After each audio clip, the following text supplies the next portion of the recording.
Hello everyone, back again on Amiga Monday. So, give me a second, something looks a bit weird on my screen. No, is that how it's supposed to be? It's a massive, of course there's a massive gap there, because that's where the text goes. Anyway, supremacies and also yes, we'll get to supremacy at some point. I think, where is supremacy gonna come at? Still got to finish Deuterios yet. Just haven't had a chance, been different other things, distractions and stuff. Yes, we got, if Road Trooper doesn't go well today, then we move on to Black Crypt from Humble Squire. Then there's Evil Phillips Laser Squad, and then we've got Humble Squire's Supremacy. So those are the requests. And there's also, I noticed, Electro Ultras asked for Perihelion at one point, so I've put that in. That's going to be after that.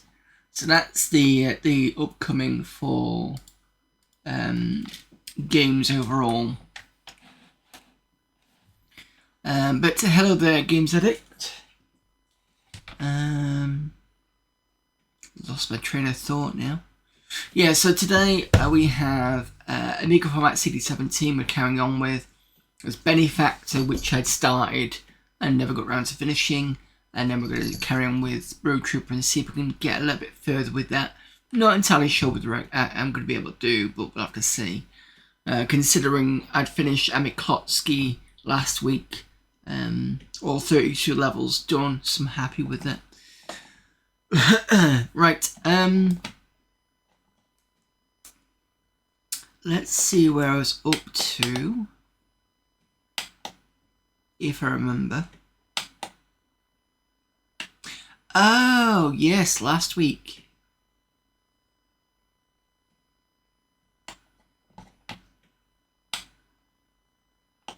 So we looked at Trekkie last week, and I've actually installed the latest version. So I'll show that off now.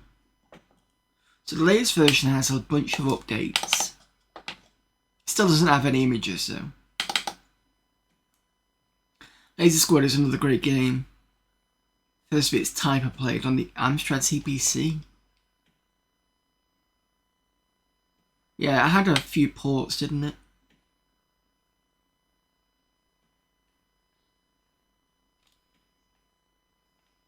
So if I go for a high res, no flicker, double PAL. Yeah, I made the mistake last time of doing double NTSC.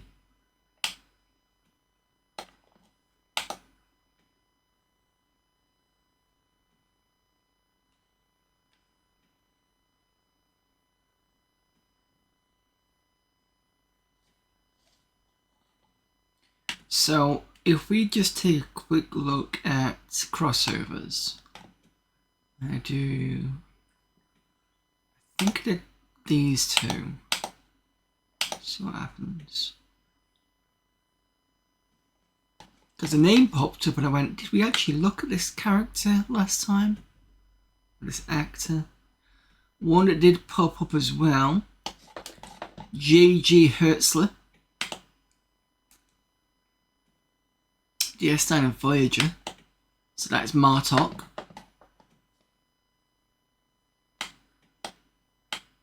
All the appearances, and he was also a Herogen Hunter as well.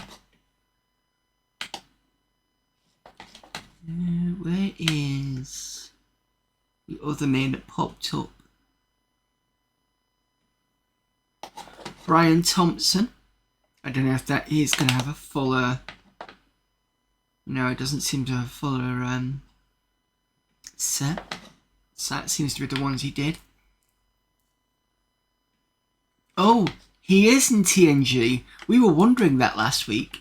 So there we go. Lieutenant Clang in a matter of honour in Next Generation. I think we were wondering that. Tony Todd. That's the other one. Kern. Wasn't that the brother of Worf? And he also played Jake as Jake as old man.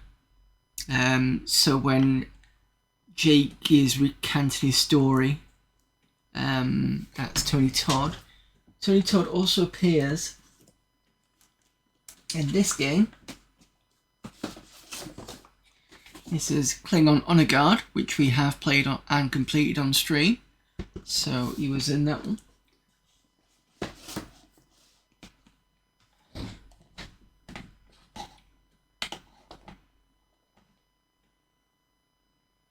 Is Mr. Coombs here?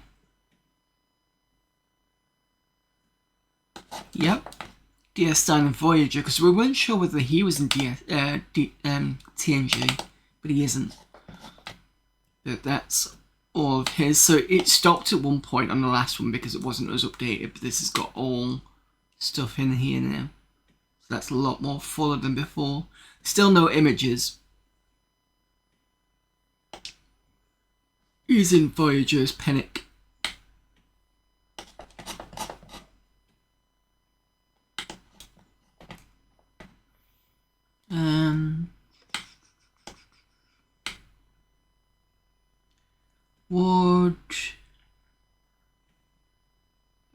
Tron guy, what's his name? Warner, David Warner. There we go. David Warner. Can I get his name correct? Yep. Gul Madrid from Chain of Command. So he's only ever done movies and 2 movies and 2 TNG episodes.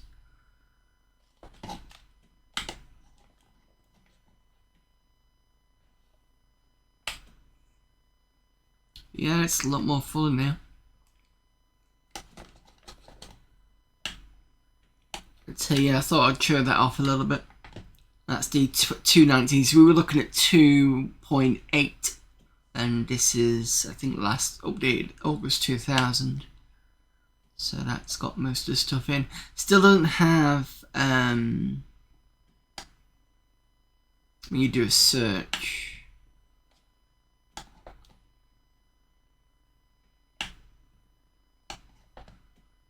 Yeah, it has most of the Voyagers now apparently, but doesn't have anything else.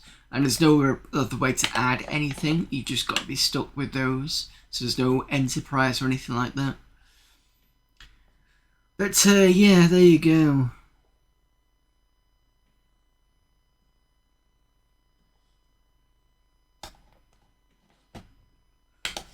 So that's the updated Trekkie that I downloaded.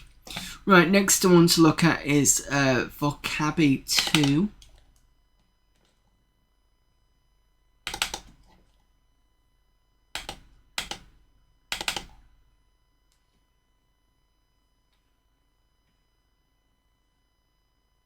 It's a movie for vocabulary trainer. Vocabulary 2 is the first shareware vocabulary trainer for Amigas with which you can learn your words. That way you still know them half a year later and don't despair, feeding vivid instead of lively. For this purpose there are following features: 8 meanings, a word and a language supported, so you can learn grammar with it too. The gender of nouns is tested automatically. You can set the direction of testing in %.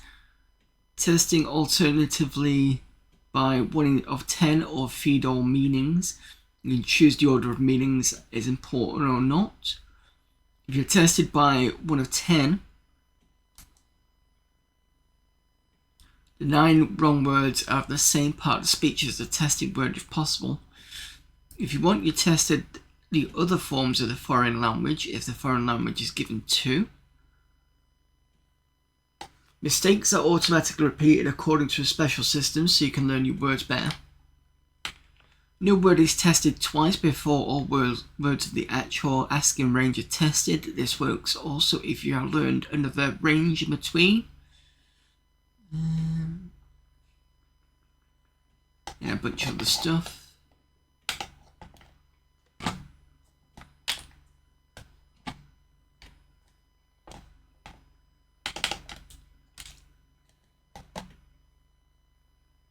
This probably requires not much. Any Amiga, moving to at least version 3.3 and at least OS 2.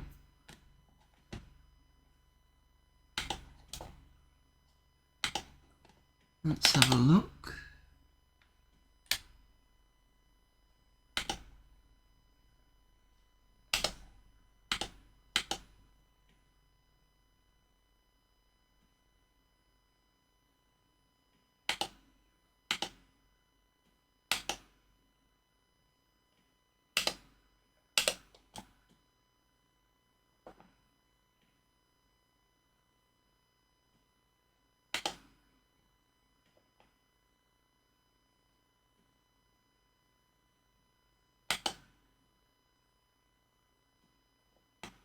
So you've got English, Frankish is that?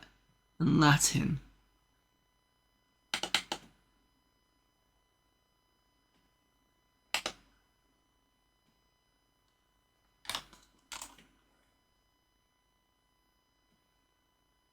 Oh, and it failed.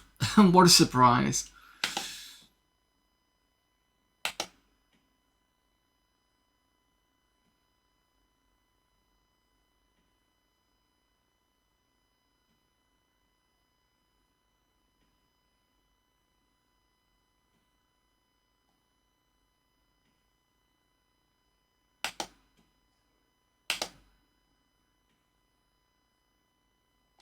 Might as well reboot.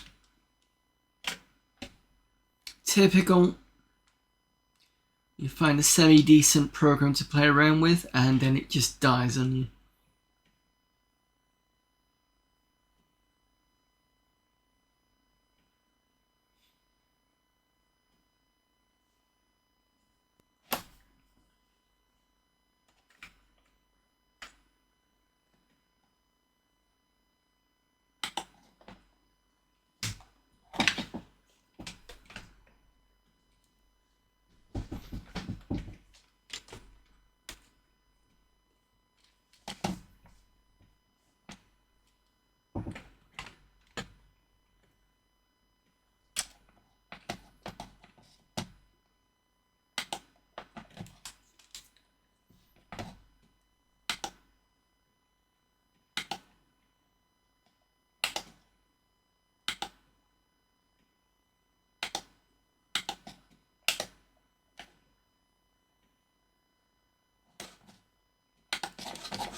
Oh, so we've done the misc now.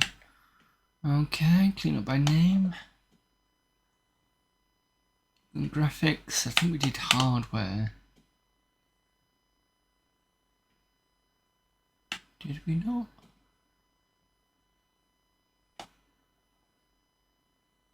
Oh, we didn't. Okay.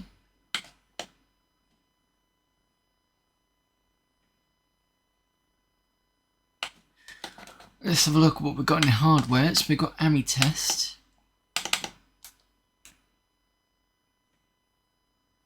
Check your CPU speed. The program is written in SAS S6.56.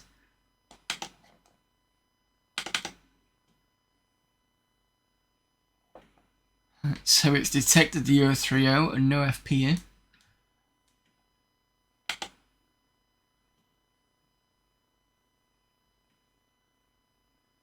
But don't know what the language, it looks German, I think. Trekkie is the kick version, that's good. Okay, that's nice and simple. CD-TV keyboard. Idea team connect the Amiga keyboard to a TD-TV. Introduction and history. A day a friend asked me how to connect a keyboard to his new CD-TV. I replied that there were no problem because on Aminet there should be a scheme to connect an 82000 or 3000 keyboard that were easier to find to the TV. But on Aminet, I only found a scheme that wasn't able to decode, and the help message I sent via the internet weren't successful. When everything seemed lost, arrived the good news. A friend lent me a CD-TV keyboard, so I was able to check out the pins of the connector. You'll need the usual instruments and a piece of cable with 4 wire plus a sock, a female DIN connector with 5-pole, a male mini DIN connector with a 5-pole. I don't think you'll need an explanation about how to do the hack, so check the scheme and remember to connect the metallic shield to the 2 connectors.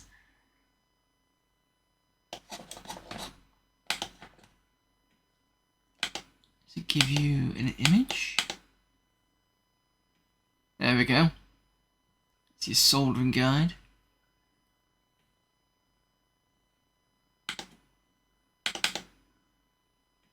I suspect the same, but in a different language, yeah.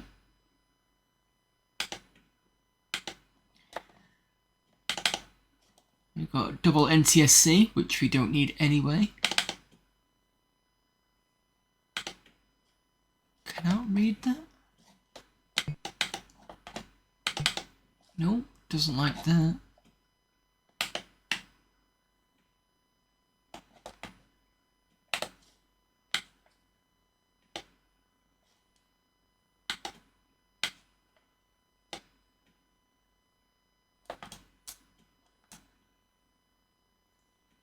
This archive solves the main problems associated with AGA double NTSC double pan monitor drivers, which are scan rates aren't really compatible with AGA monitors, hard to get the screen centered on my monitor, stuff like that.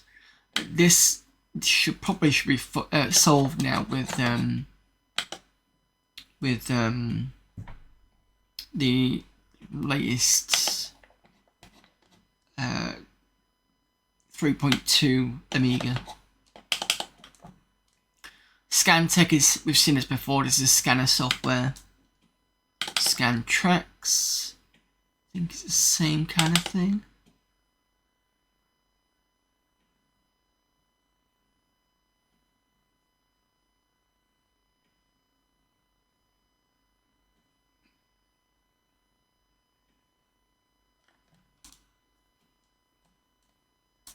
Yeah, same type of thing.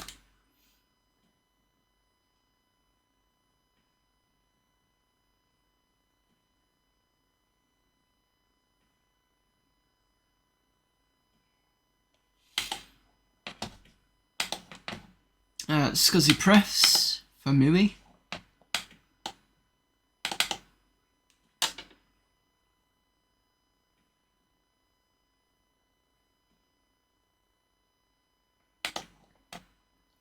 SCSI Pref's MUI is a preferences editor for the A3000 and A3000T, built-in SCSI controller for the A3091. It allows the user to change the stored configuration of the controller. These settings are read at reset and the controller configures itself accordingly. There are many user configurable options on the A3091. However, Commodore saw it fit not to include the standard Press program to alter these settings with the A3000 and Tower versions. Thus the need for the Pref's MUI. Okay. Serial Prefs for the serial connection, I'm assuming. Yep, extended serial preferences workbench. Right, okay. Sys Inspector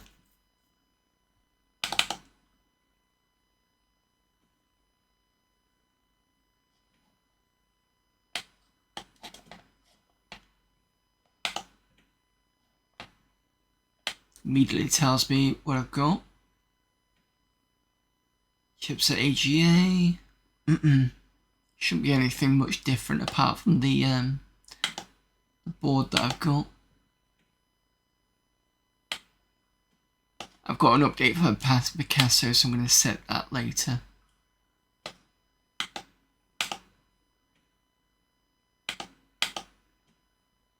On the CPU traps.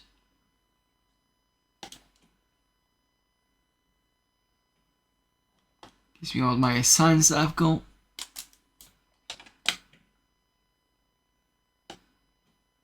Devices that I've got.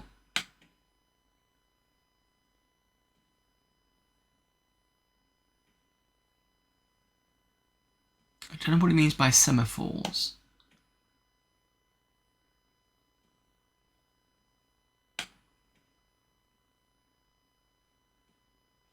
But yeah, you can see a lot of interesting stuff there. See what the guide says. There are already quite a few system monitors available on Aminet. Unfortunately, they all suffering at least in one of these areas. They are old and outdated, not supporting any OS 3 version 3 feature like memory handlers. They are buggy or very unstable. They have lousy GUI, sometimes not even fully font sensitive or looking plainly ugly under modern system configurations. One lacks a feature only available in the other and vice versa. They don't even come with English documentation, so you're pretty much left on your own whilst using it. Considering how easy it is to crash your system when misusing a system monitor, it often leads to disaster. So the System Inspector. The main goals when developing it were provide something stable. Of course, removing a task is always risky, but there are some system monitors out there that would crash just at trying to give you a list of tasks. Not very handy when your intention is to get rid of an already crashed task, not to crash another one. To help ensuring this System Inspector has its own guru trapper built in, which should catch most software failures from itself. It won't help you though if you crash another task using System Inspector. 2, while making it quite powerful and handy for the advanced developer, still keep it simple enough for the casual user who would only want to change a task priority or close a window left open by a crash program. Some features are best fit into another tool such as HD Toolbox or your usual debugger than into a system monitor. 3, provide it an attractive font sensitive and easy to be used GUI without necessarily turning it into a snail nor a resource hogger. 4, make it actually useful.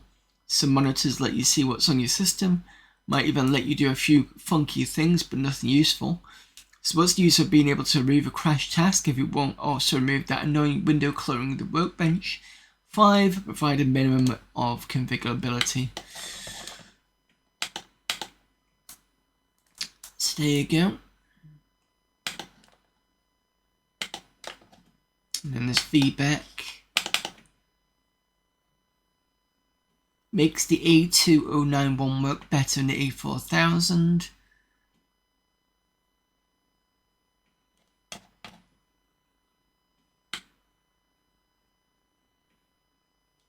I'm assuming this is like a hard drive thing.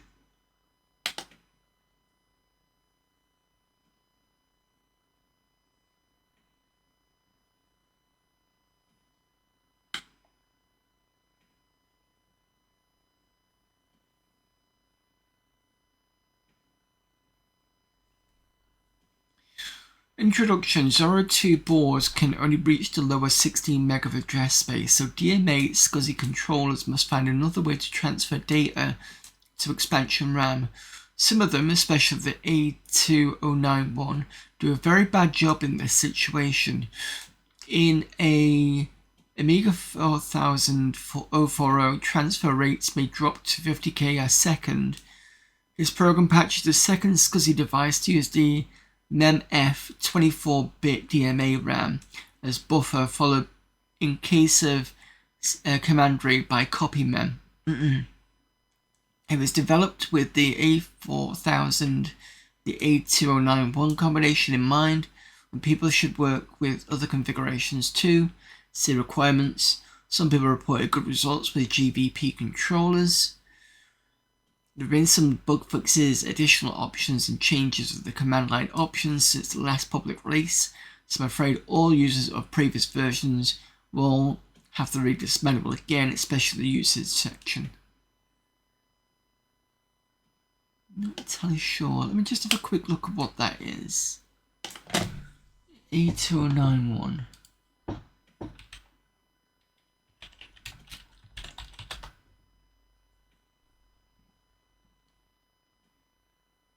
Hard disk controller, internal SCSI controller card, and expansion memory unit for the Amiga 2000. So I was right, okay. But it is basically a board, but it's not a hard drive itself. Right, okay. So I was half right then.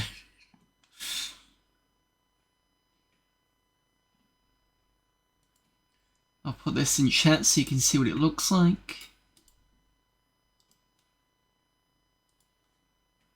There you go.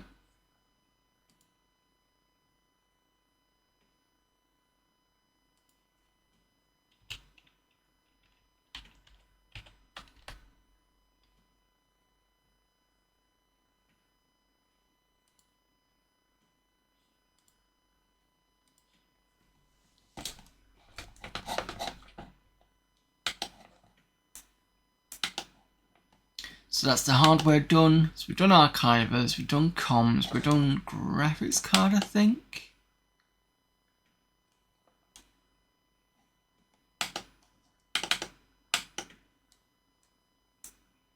We've done graphics. We've just done hardware, done MISC. Programming. What we got? We got Mesa 2.2.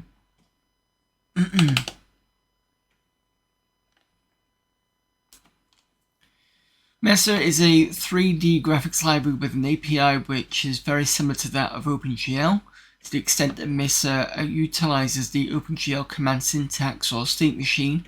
It's been used with an authorization from Silicon Graphics Incorporated.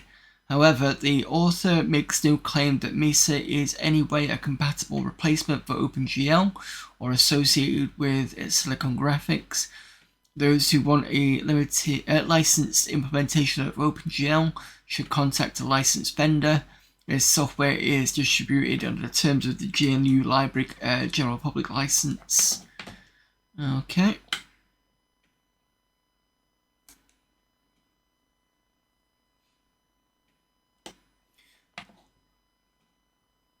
It's important to understand that Mesa is not a real implementation of OpenGL since it's not licensed and has not been tested by the OpenGL conformance test. It's still available. It's still a viable alternative to OpenGL. Okay. I have seen Mesa and Linux side of things, so I don't know whether that's true. Yes, just seen that. Current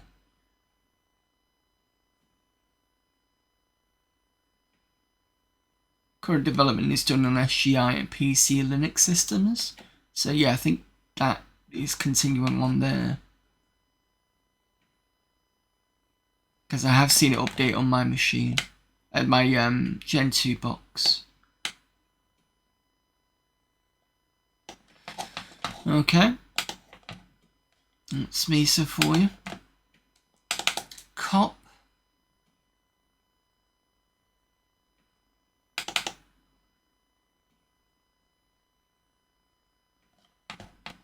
A low-level debugger for all Amiga systems.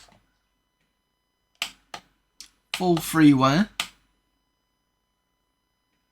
By Thor license. By Thor software. Is this the same Thor that did the games back in the day?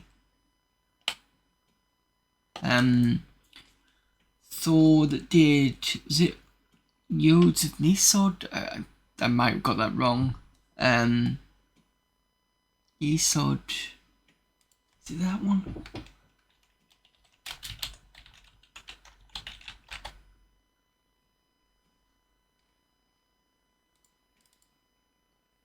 Is it nodes or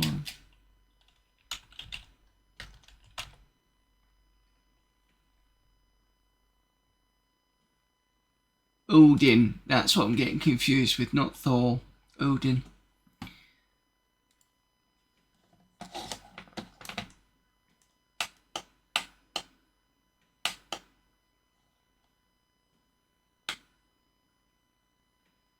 Who should use COP? If you prefer working with the workbench, or if you write programs in Pascal or ARG Basic. If you do not know how to use an assembler or not familiar with bits and bytes, if you hate command interpreters and like funny gadgets and colourful menus, if you do not know the ASCII character codes by heart, forget it, stop now, you won't be happy with COP. To make it short, COP is intended to be used by real men or women. Read also, real men don't eat quiche, available in good networks.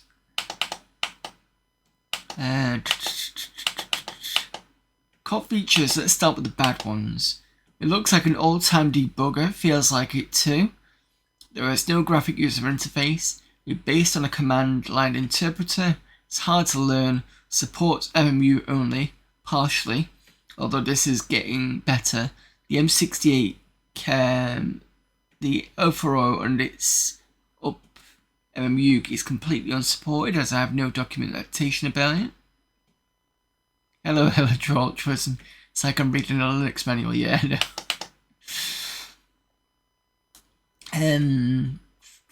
At least it's more interesting to read than a Linux manual. Stop here if you don't know the word MMU. I mean, at least it gives you stop points. Should support most 68K stuff, although I've not tested it. Some features are available only with additional hardware, the 010 or higher, or an external terminal. Some commands are available only with the 2 ROMs or better. The built-in terminal emulation isn't a fast one. It does use non-standard command sequences. It does not use task switching but busy waits.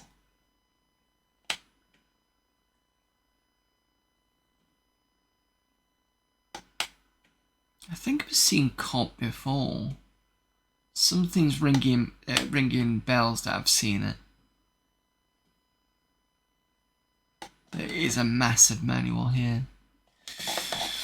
Alright, let's see what it looks like. I'm probably not going to understand it myself, but...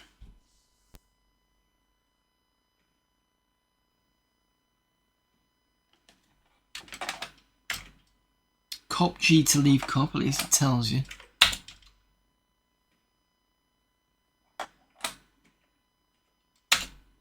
So there's your register stuff. Dump memory, it can edit memory. Evaluate expressions, disassemble memory. Well, this is interesting if you're a programmer and do edit assembler stuff. Move memory.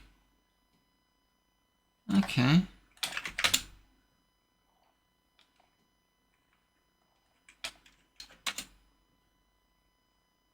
Can you just tell me a COP G? Oh, it's just G. It's terminal-like.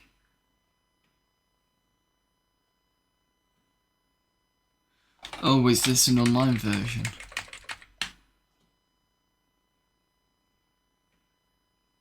Yeah, okay. When it said terminal, I thought it was more of a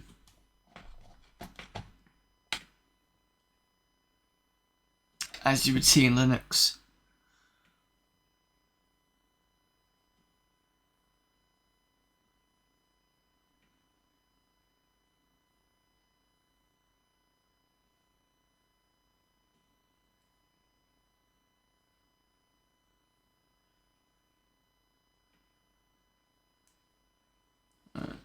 I'm not entirely sure where there's a terminal thing here.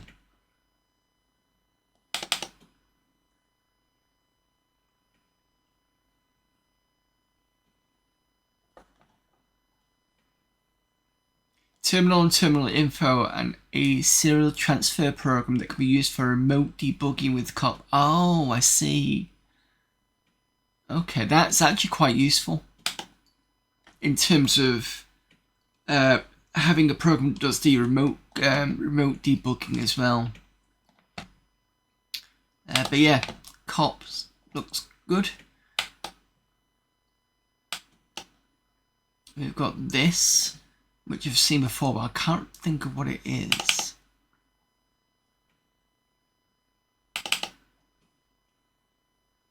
And this directory looks a little bit like Linux for some reason, with the man folder.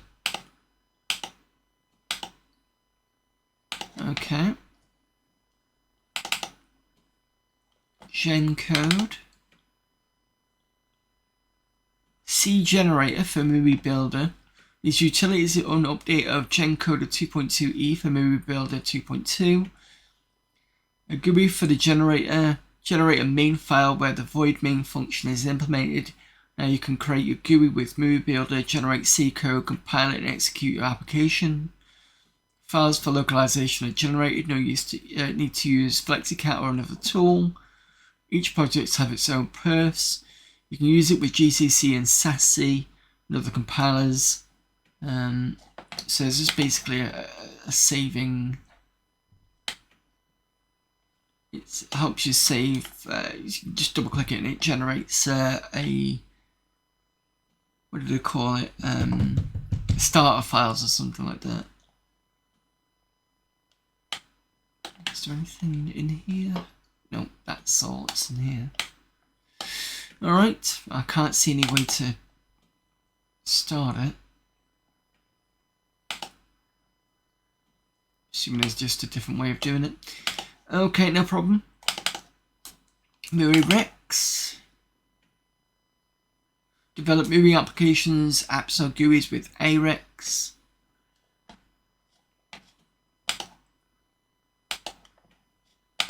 Amos, what we've got in this one. Ooh, we've got some interesting things.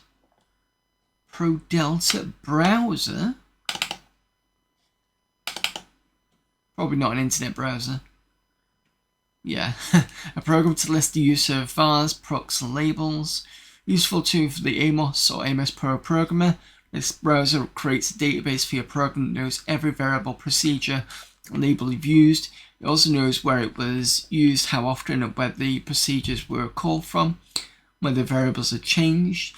It helps the code management as it shows redundant coding variables, where globals are being changed, possibly corrupted, and what code can be optimized. This program is intended to work regardless of what extensions you use and how complex the code is. Nice tool there for the Amos peeps.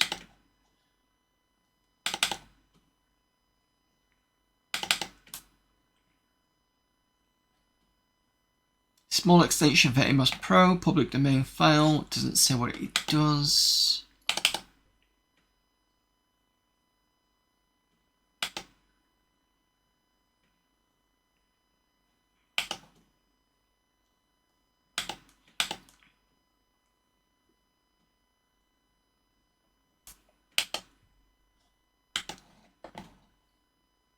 Well, it's a Delta extensions, but I don't know what they are, so if anybody knows what they are, that's what this is. Dusted. 964K Amos intro.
Well, wasn't expecting to see a Amos written demo, but there you go.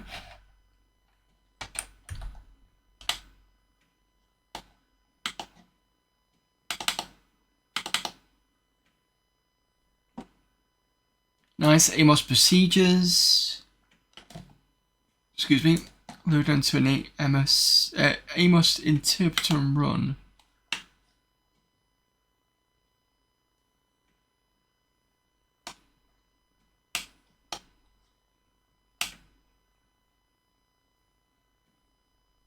Yeah, I don't have Amos on, so you'd have to wait. Right, okay, GCC 2.7. Got C++, CPP. I never know the difference between these three. Because I usually, when I do stuff with GCC, I just go for G++. So, I know that GCC is the C program, the C compiler, which is kind of weird because it says CC. And that's all they've got. We don't have anything else.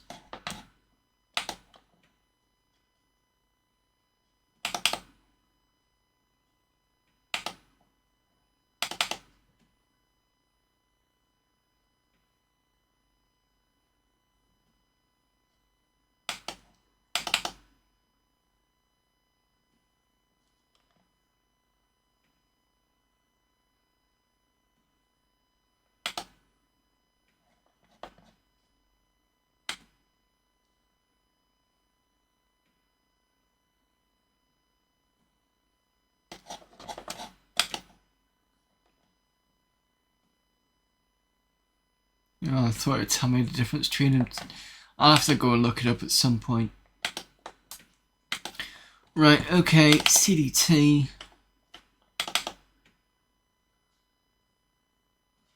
Sample P and M data type. This small sample data type source code demonstrates how to completely write an Amiga OS3 data type without any assembler stubs or compiler linker tricks in pure C source code. Currently SAS-C based, C Aminet dev C, and that over there. How to adjust for some other compilers.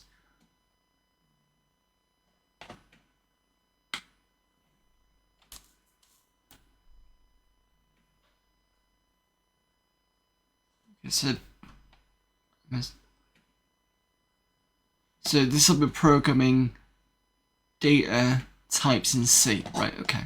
That's what this is. Create templates.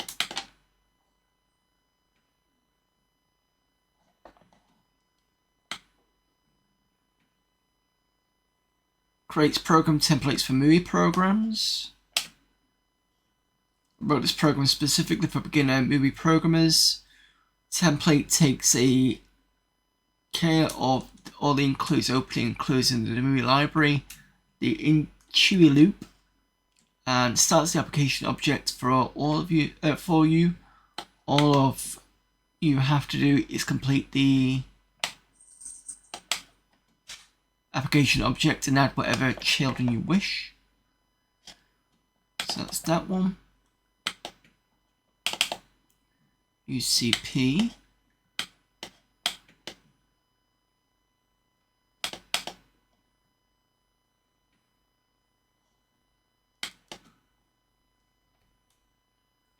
Logo programming language. God, I've not seen that in years. Wasn't Logo the one where you had the little robot and you get it to move the robot around? Is that the same one I'm thinking of?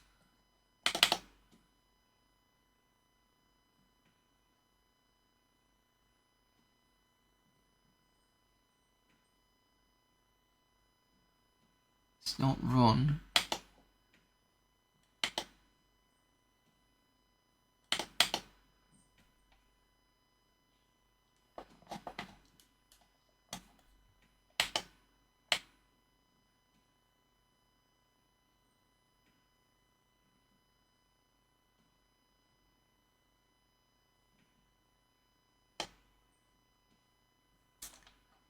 double click on the logo icon, which I did do, and then do I have to do it in clay?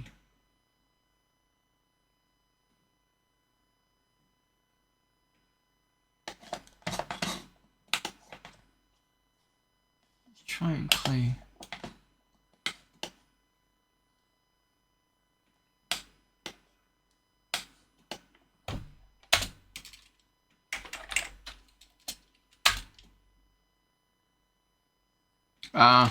Program requires a math code processor, that's why it's not working. So I can't have a look at that. GDB, so that'd be the GCC debugger.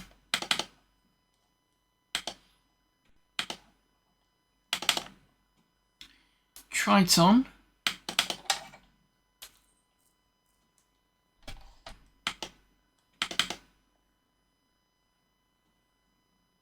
Object-oriented GUI creation system. Object-oriented GUI creation system for the Amiga OS. Triton makes it much easier to create good-looking graphical user interface than GAD tools, Boopsy, or other systems. Complicated things like resizability of windows or a fully font-sensitive gadget layout are handled entirely by Triton. Furthermore, Triton GUIs can be configured by means of Preferences Editor, including a screen and window manager for most comfortable GUI management. Both users and programmers should have this user archive, which contains a main Triton system required by any Triton user, a separate developer archive for programmers of Triton applications available too. If you have already obtained the developer archive, simply unpack it to the same directory as user archive, and everything will fit to get them to full Triton distribution release. Can we look at demo? Nope. Can't open that. Not being good at opening anything today. Identify BB2 feels like a bulletin board, perhaps. Identify libraries in Amiga Shared Library by Richard Corber. This library is mostly used when you want to know more about any Amiga system, and not only. In fact, Identify library provides 4 functions to detect hardware features. So a 1, 2, 3 board, getting alerts,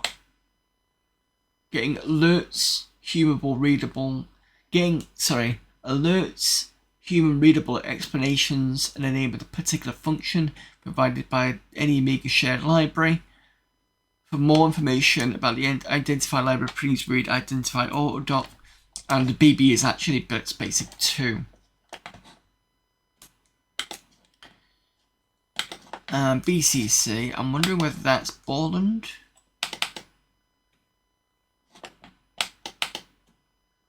Probably wrong. Nope. BCC 3.1 to program MUI Boopsy as a C++.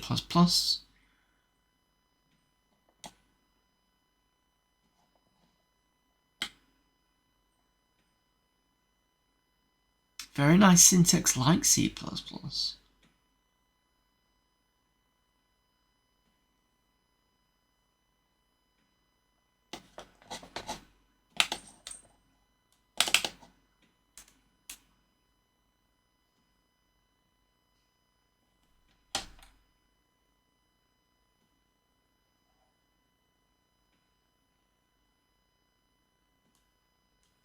Well, this ain't running.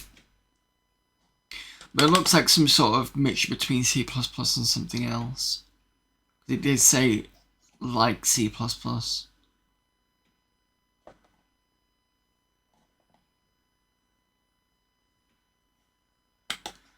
Okay, that's programming done then. Program patches. Looks pretty empty. Yep, nothing there. Sound. Some more MP3 stuff. So there's the encoder. Rip it.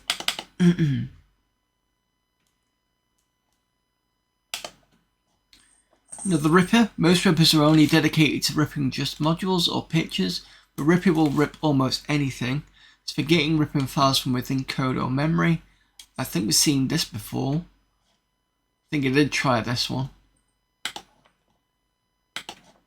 A player. I don't think it worked if I remember rightly, or it didn't seem to do. A player, an all-round Amiga music player.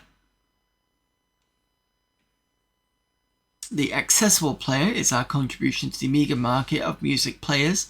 We thought that our favourite player, Smart Play, just wasn't good enough anymore, and since on the available players, DAS, Mod Player, Deli Tracker, Hippo Player, Eagle Tracker and so on, filled our needs, we decided to write our own player. New features, Impulse Tracker support, specifically a Ben Daglish player added, updated S3M and XM players and a couple of bug fixes. DMP, there you go, that's a new extension for Ben Daglish.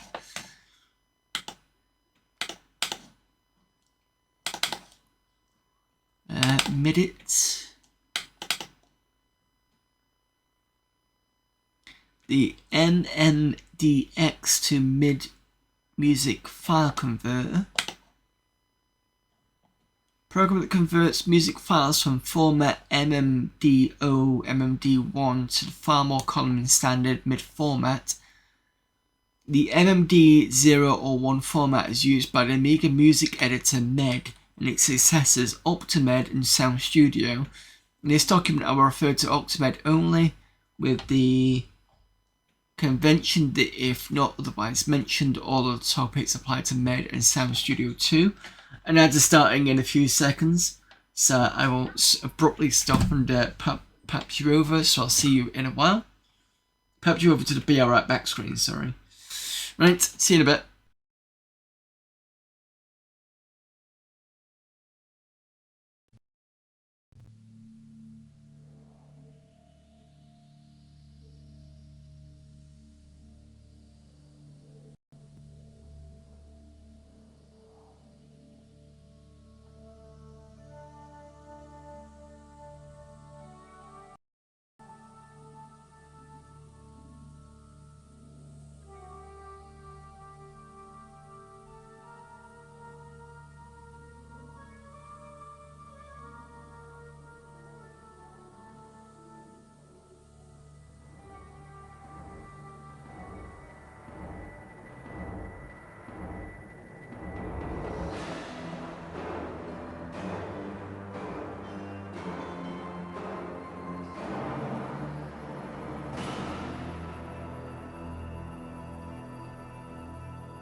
Let's get the hell out of here.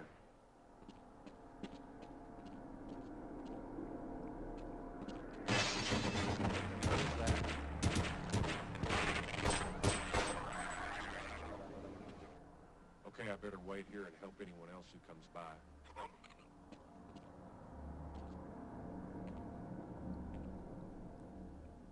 I were a braver man, I would run for the surface. But I'm afraid if the world finds out what we were doing here, Gordon... Well, please, just don't make me come with you. Well, it does seem there is something to chaos theory after all, yes?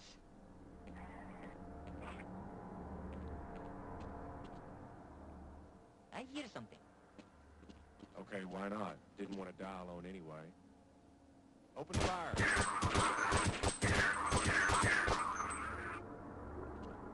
Okay, I'll secure this area.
Hello everyone, hello there Stoke Forwarder. So that particular Half-Life version was I think it was a pre-release. They sent to one of the, it says in the beginning of the video, I think it was it like ECS or something like that, you know, the trade show type things. I think it was that. Let me just double check. But it was definitely like obviously an early version, because you had the weird accents for some of the scientists.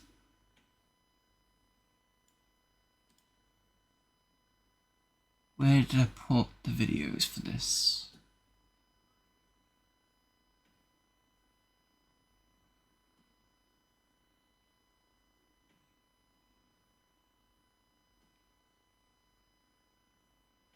No, it wasn't that one. BRB video.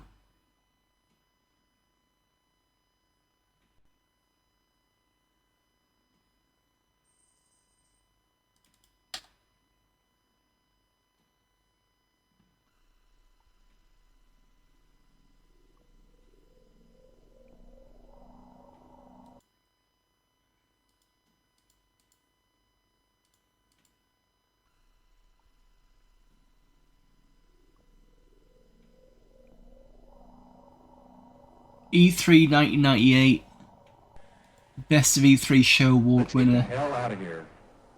Yeah. So that's what it says at the beginning. Best of E3 1998.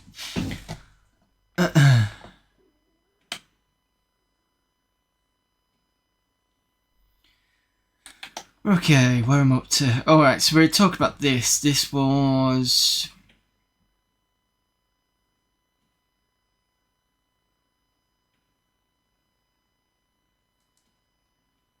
Convergence was created due to personal needs. I like to make music at home with Ultimate and my trusty Amiga. Sometimes...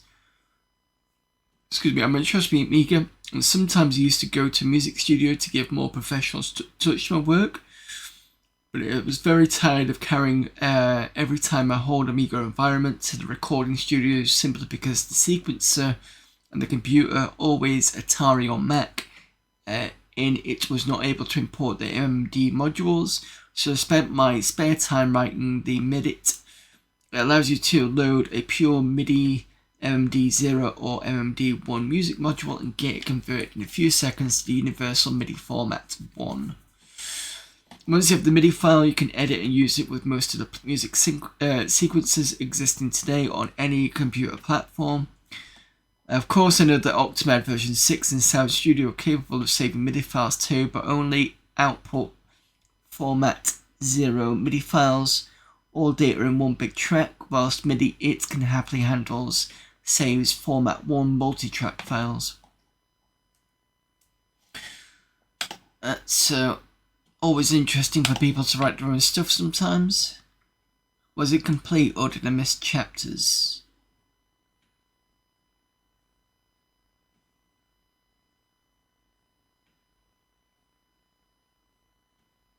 No, that video was just a small segment. I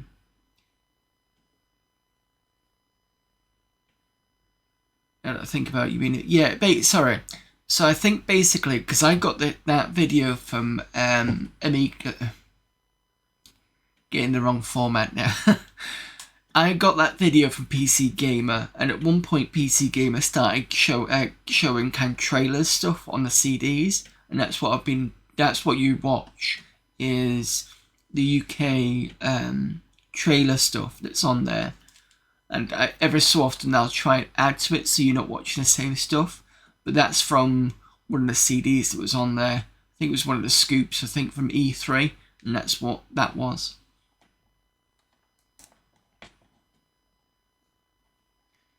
And what am I next? Rude Samp. IFF8 SVX buffered sample player.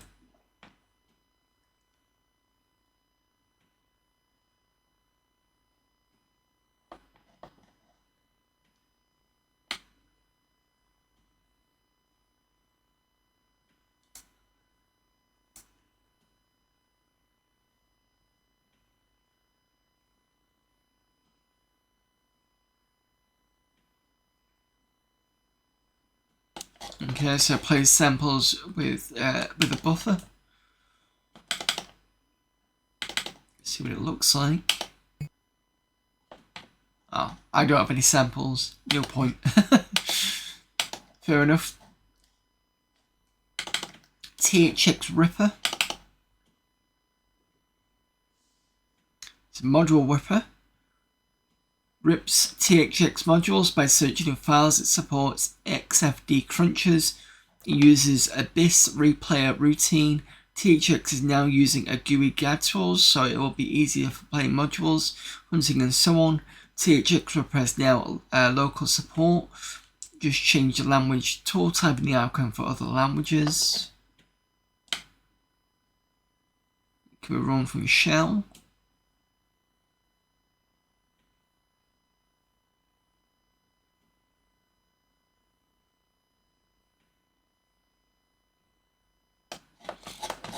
Not entirely sure what THX is.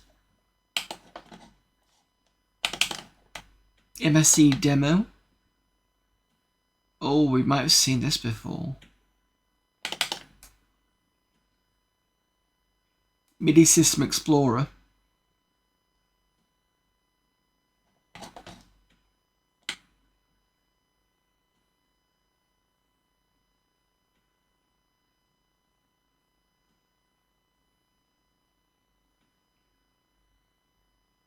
Yeah, this looks familiar.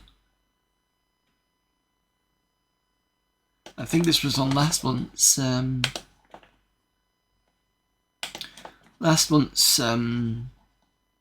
disc. Hippo player. We already have that anyway. GM Play GUI.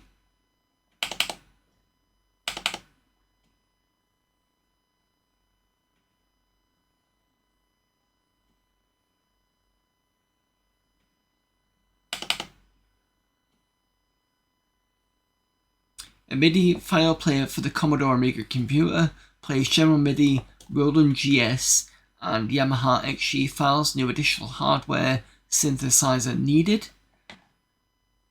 System requirements. Requires OS2 and an 020 processor or better. Fast RAM is recommended for faster operation. Hard drive will be of great use for storing the samples of your MIDI files. 030 at 50 MHz should be able to play most MIDI files at 28.603 kHz default rate. Owning an 040 or better, you can try to use the 44.1 kHz. This only makes sense if you have a simple database or have a sample database at really good quality. Okay. We've got Rude Med, so I'm assuming that's connected with this sampler as well.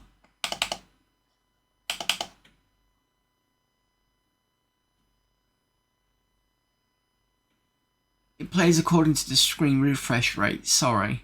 Means it'll play fine on a PAL screen, but on NTSC it goes faster. Can be a pretty cool effect. Okay. Fair enough. SS Clay. Shell Clay version of Sid Searcher. You find all the information you need at an old GeoCities website. God, that takes me back. And BMCDDA player.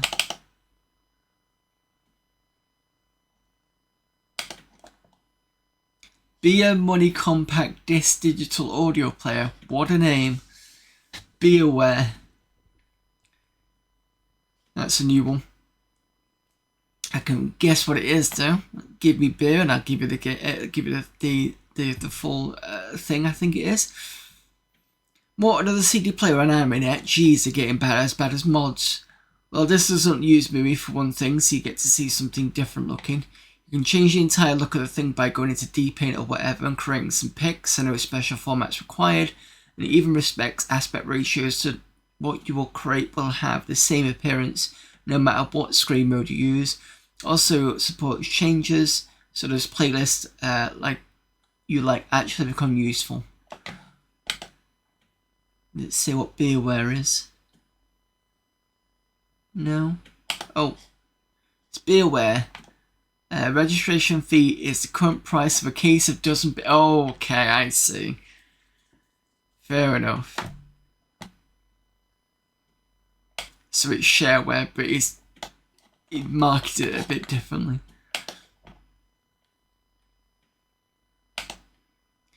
Right, that's sound done then. In fact, let's just have a quick look at what this looks like if I can. No.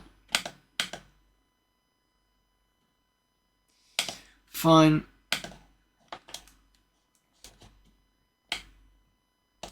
Virus, there's usually nothing much in there. And then the workbench folder is quite big, what we on 116.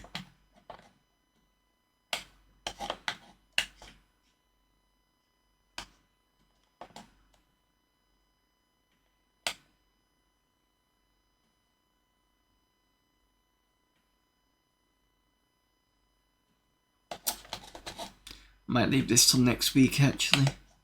Then I've got 15 minutes. I think we did the CD-ROM folder.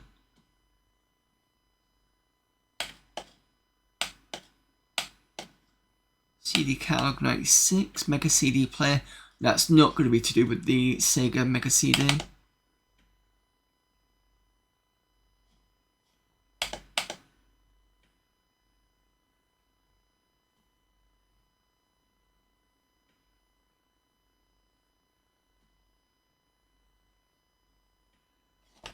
I don't think we have seen that, so we'll have a look at that next week as well. So I'll do CD-ROM first, and then we'll do Workbench, and I think that's it. I don't know whether I'll have to double check if we've done graphics card. And if we haven't, it's not going to take long. Yeah, I probably haven't done that one. So we've got 3 folders in this to do. We'll do that next week. And then we can get on to the reader stuff.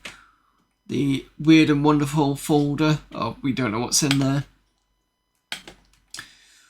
Right, let's do a reboot. And then I can get on to some games early.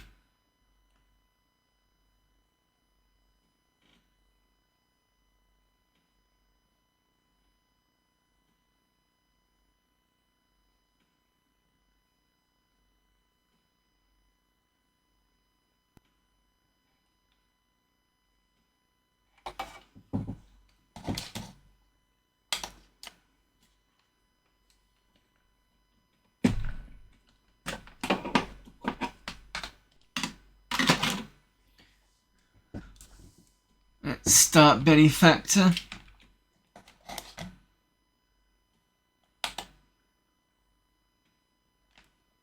I don't remember when we last played Benefactor.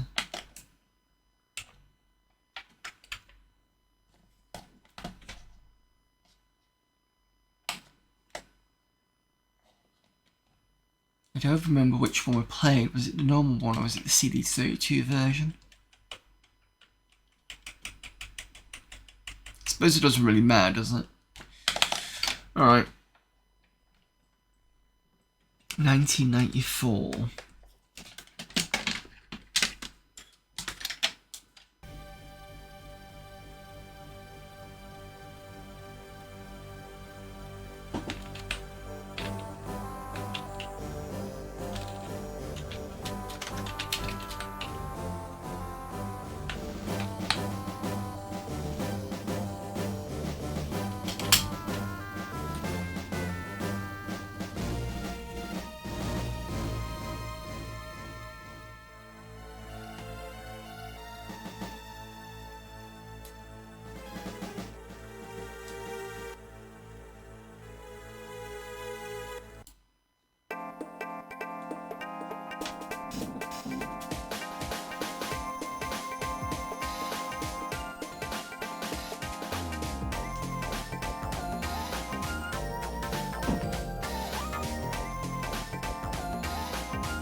I'm not sure which way around I've done this, so I'm gonna guess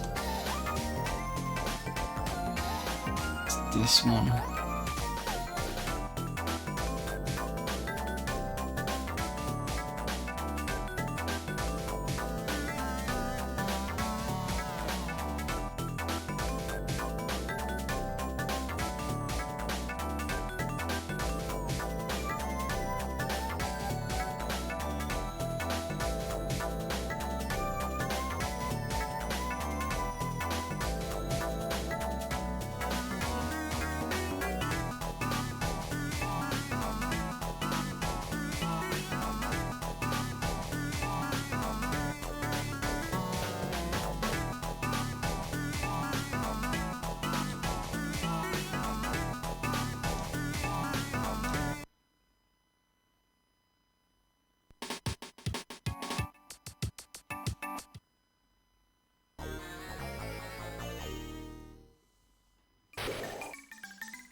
I'm sure I've done this level before.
I'm just testing out a couple of passwords.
This looks like the fella. Yeah, this looks like we were last time.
Oh, oh, that's nasty.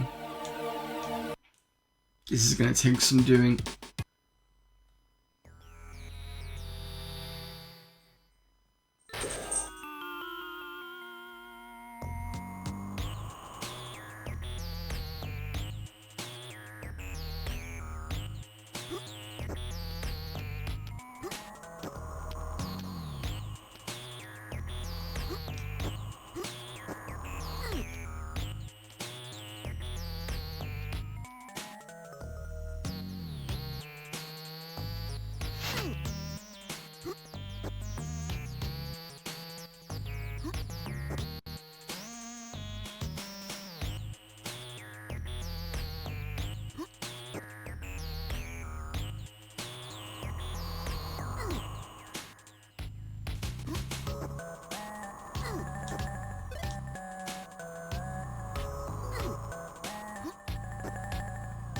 Wish this.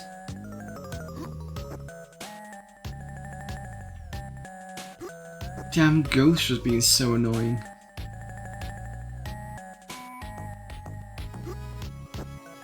Right, so who do I rescue first? Not you by the looks of things.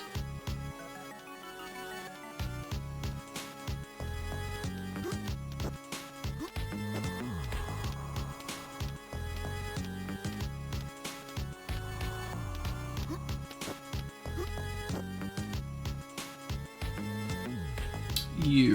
Right, okay. Ooh.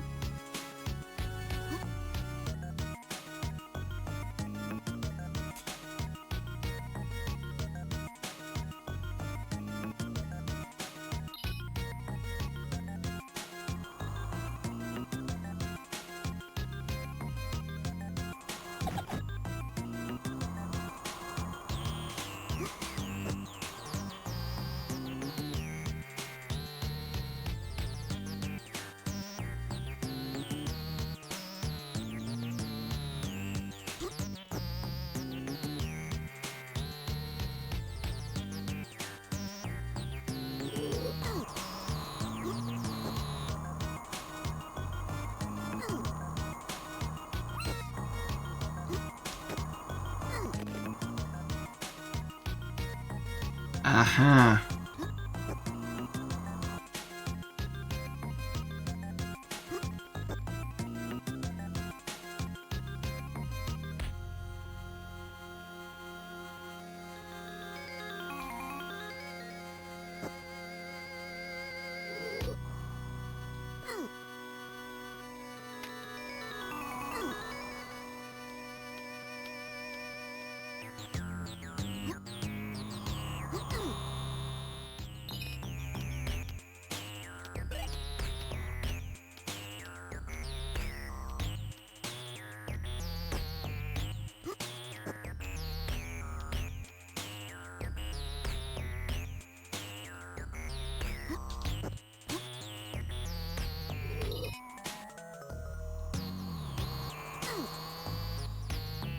Oh, we can't get up there.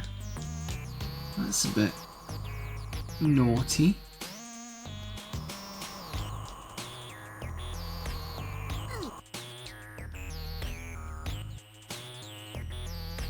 Yeah, the ghost is really annoying.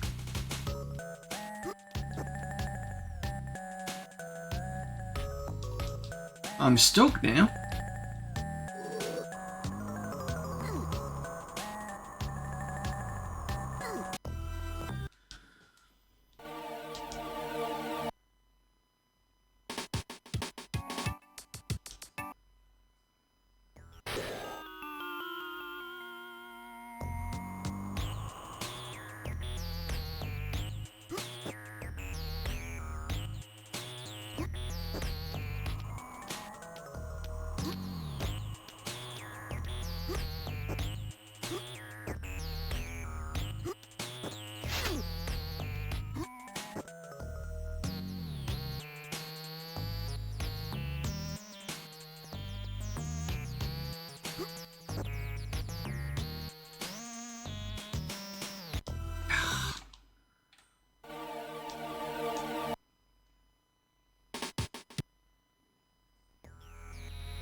spikes are annoying.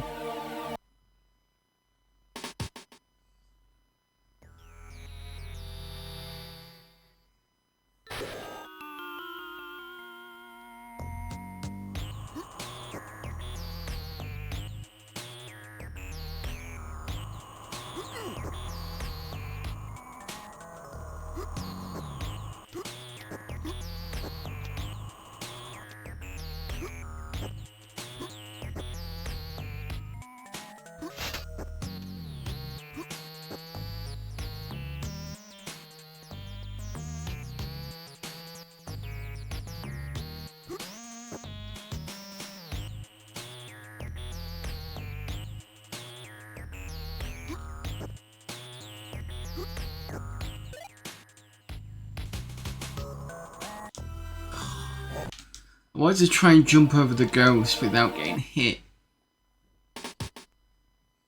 I have to just take the hit.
Wait.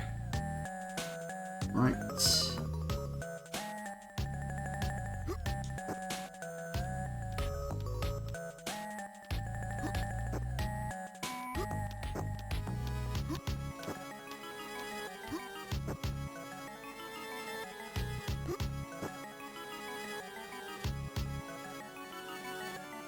Oh, there, Cole Classman.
Oh, wait a minute. I'm gonna be stuck here anyway.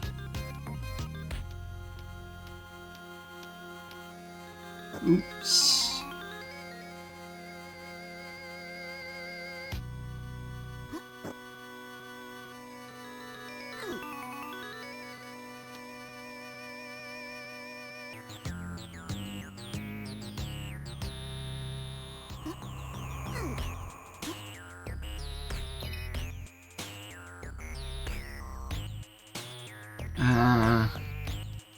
Damn it.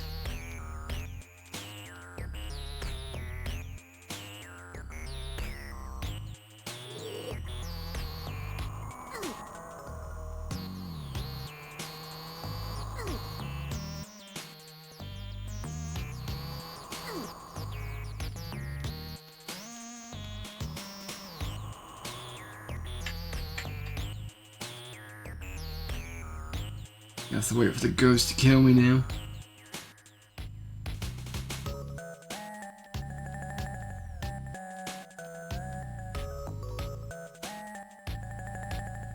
I do wonder whether that gear will help, possibly with the ladder.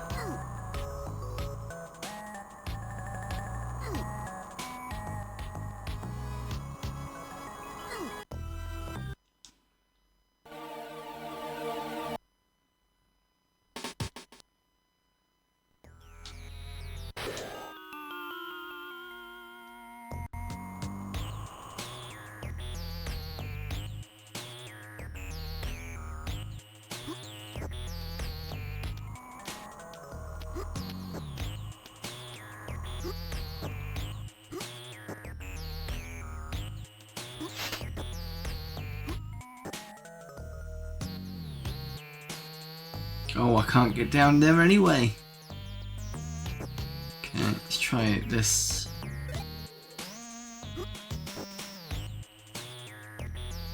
No?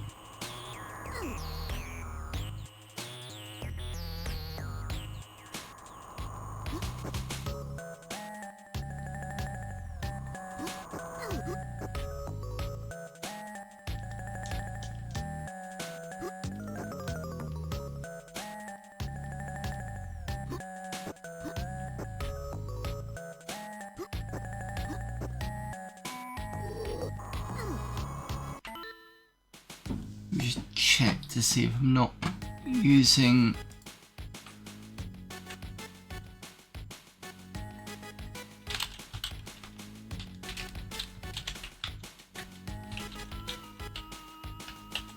just want to make sure that I'm using all the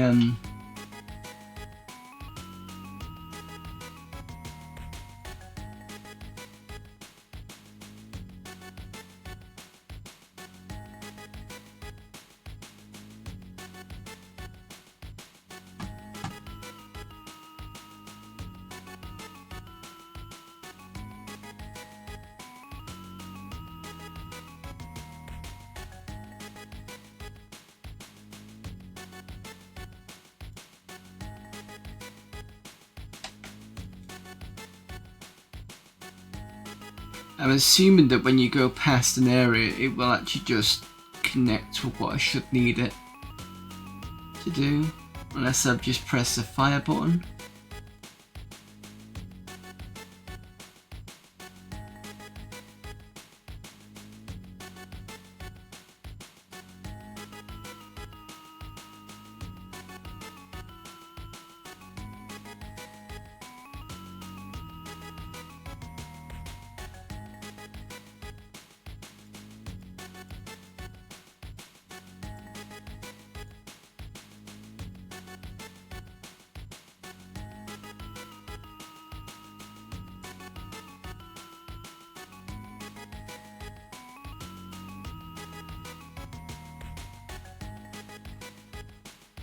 Manual's not working.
Come on, just kill me.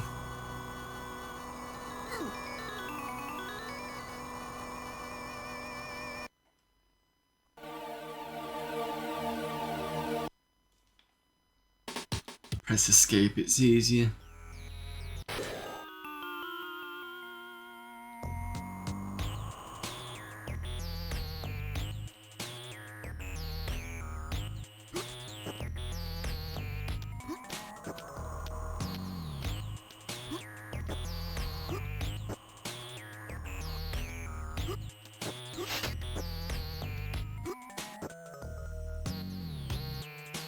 So there's the ink bit there that I can use at the bottom.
Right, so you need to come out, go here. There's another gear there, so I'm assuming that's another ladder.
Yay!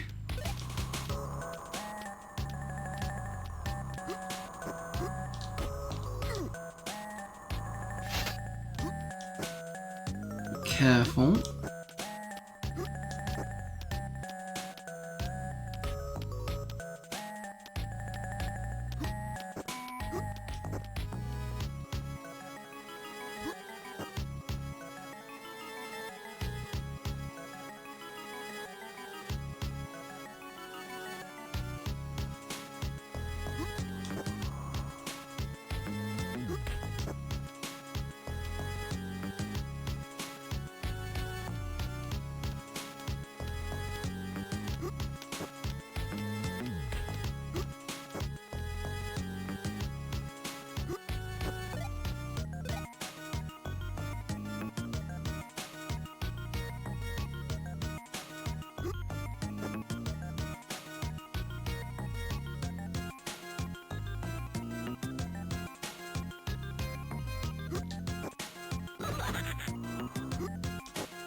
Oh.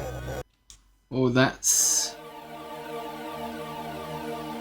Oh, I see what I'm supposed to do. I forgot it's... You gotta press the button down, otherwise it dies. Right, okay.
We're gonna die on this with through trying to do all the jumps.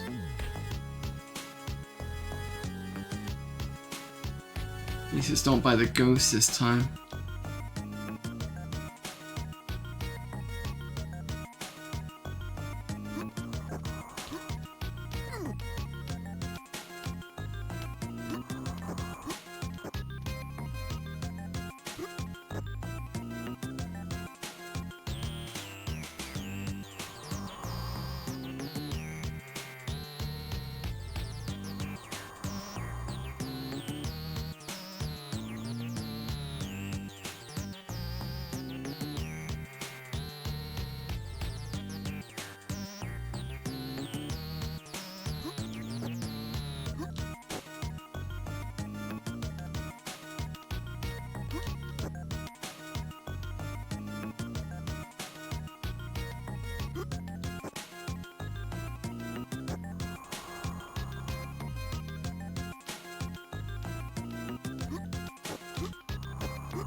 I'm gonna have to come across there anyway, aren't I?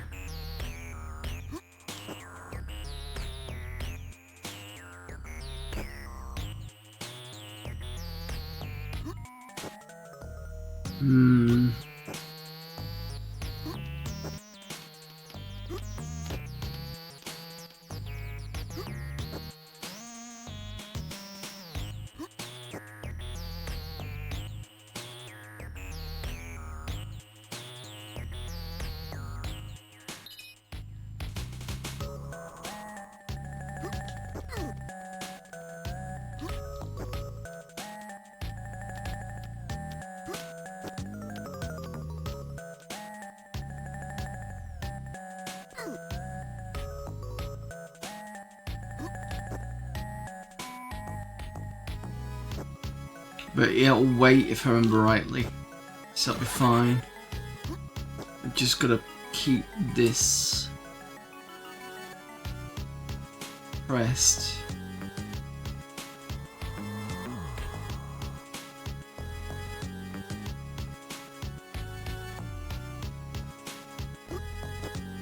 That's right. Okay, I see.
Right, ad break, I'll be back in a few minutes.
Welcome back everyone. You've not missed much, well you've not missed anything to be honest, you just last time I dropped down here, which is what I didn't want to do, and I'm gonna have to go all the way back and around again now.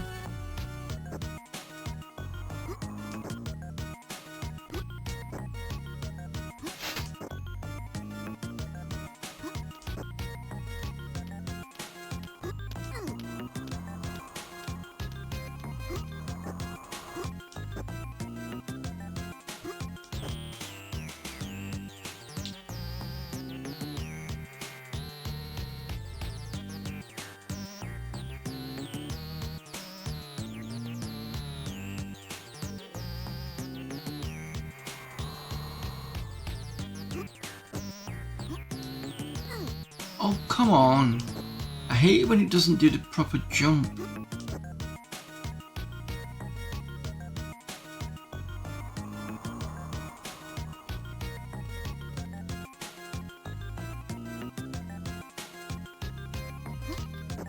There we go. Maybe we're gonna hold the button a bit longer.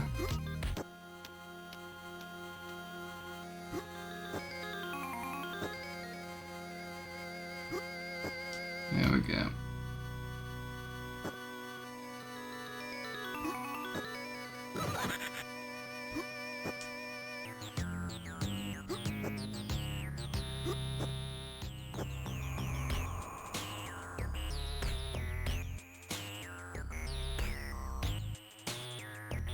Right, you should wait there.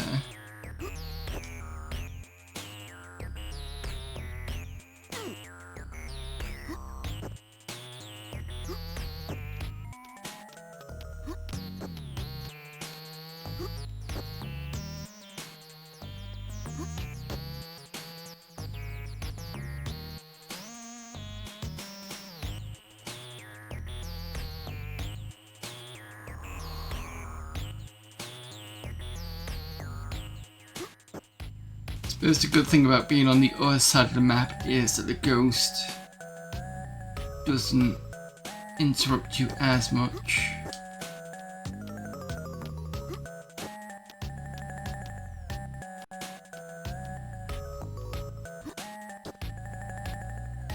Oh!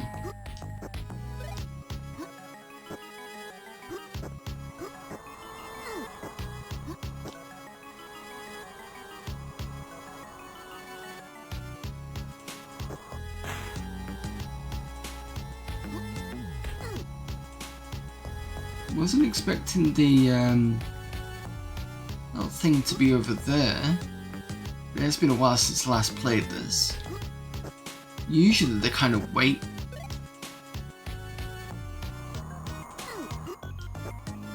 Not this time.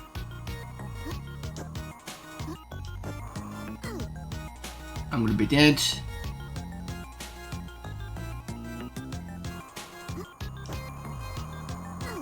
Ah.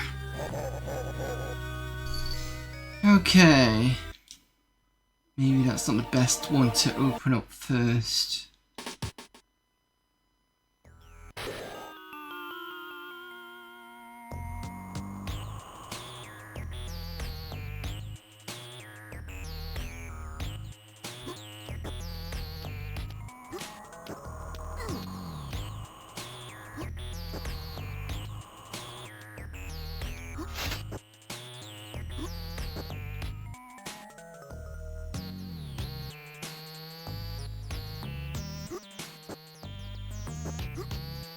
Oh, come on.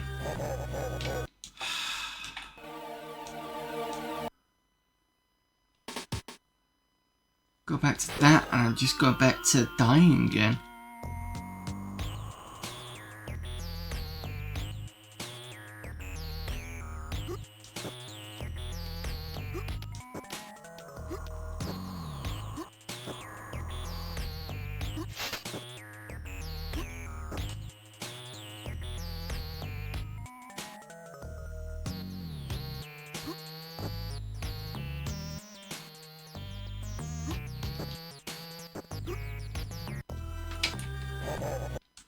Freaking thing jumped and I don't know why.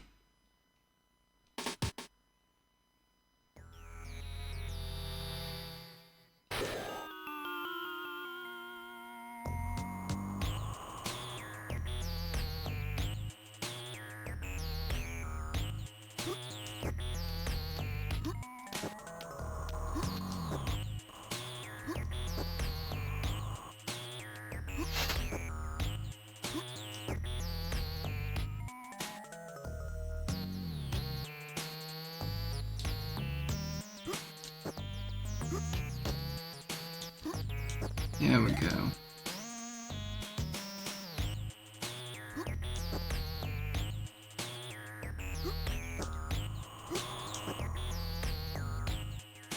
I was lucky.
Hello there, Retro Gaming Denmark. Now, the question is, does this fix? Not sure what it fixes.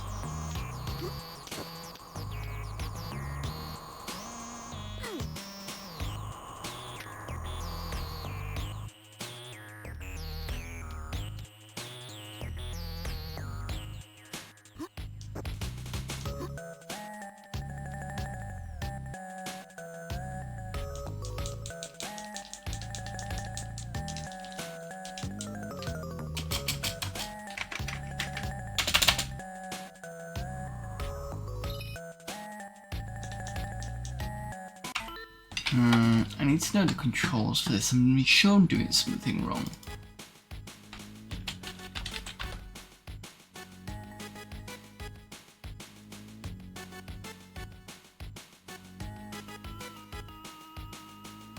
Use drop item, push the joystick down and press the fire button. Okay. Aha!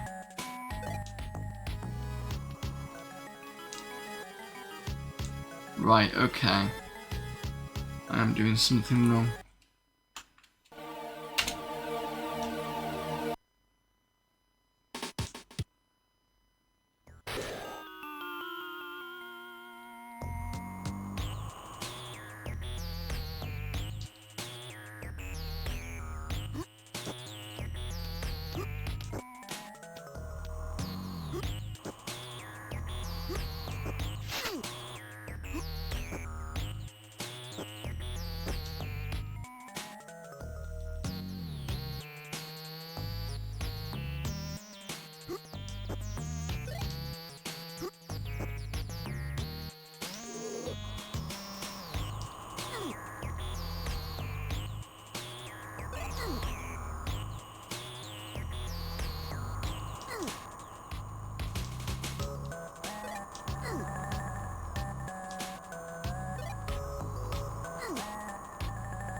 No. I thought the gears did something.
Someone forgot to open up a cage over here.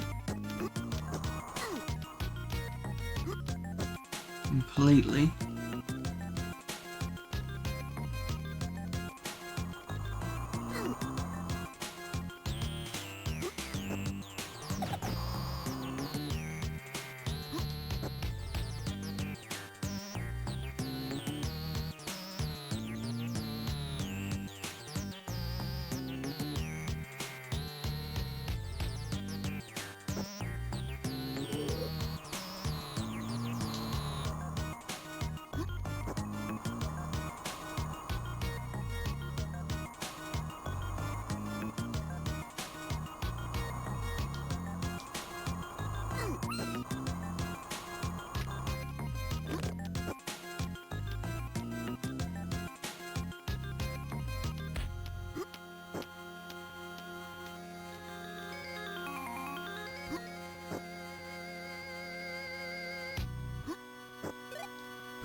Don't believe it.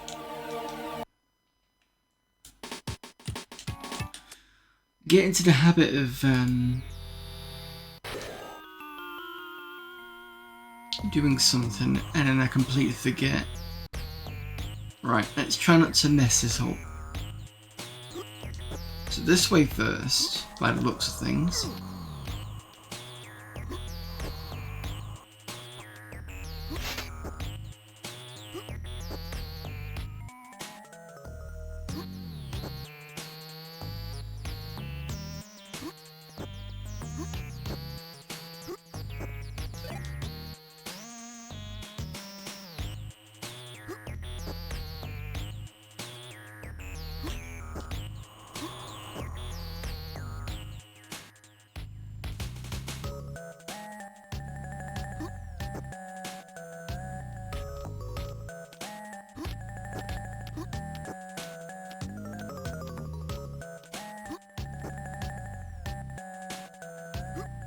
Rescue that one up there.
Okay, you are now in colour.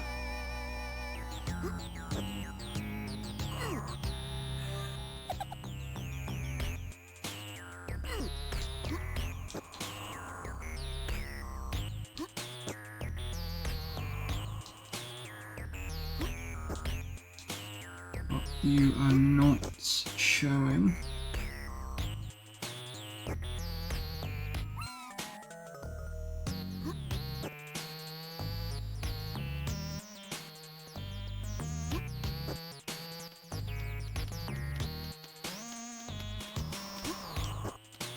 Oh, wait a minute.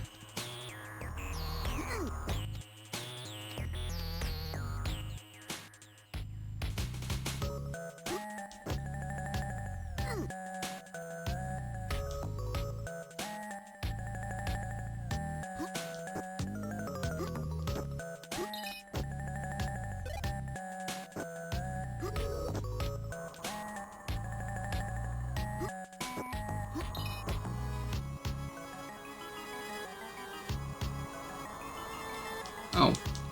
I can't. Okay. Nope, that was wrong. Well, that part was wrong anyway, but I do have to get the gear and he will sort out the ladder. I'm going the wrong way again.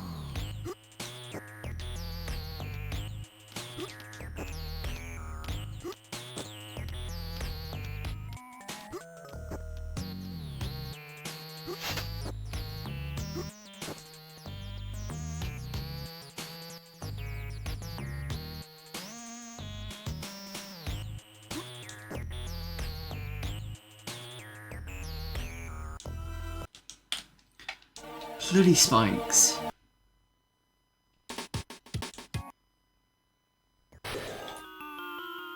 I'll play this for another couple of turns and then I'm going to move over to Road Trooper.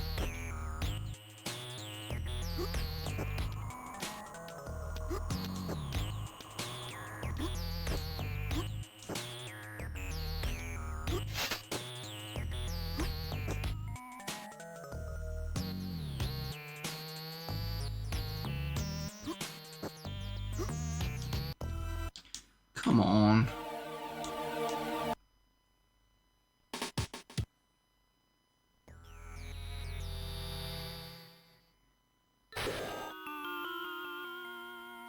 Yep. I don't know if you've been catching up with Road Trooper, but I've managed to get to the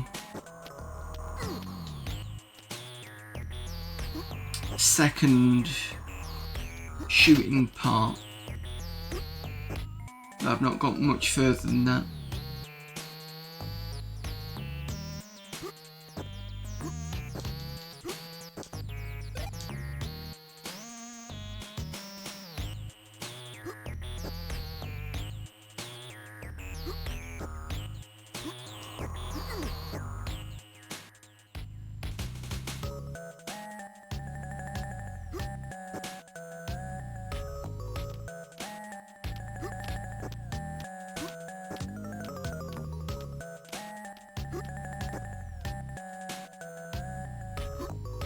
They did. I was actually reading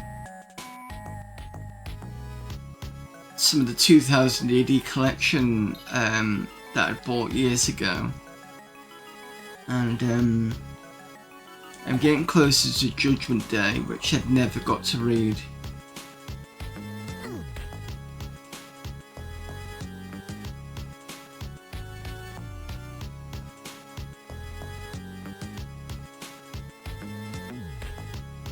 So Judgment Day was like a crossover with Strontium Dog, Johnny Alpha, and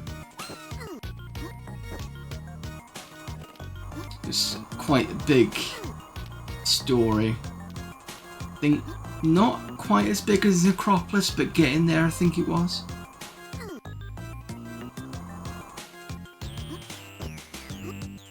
Ah, damn it.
Back again.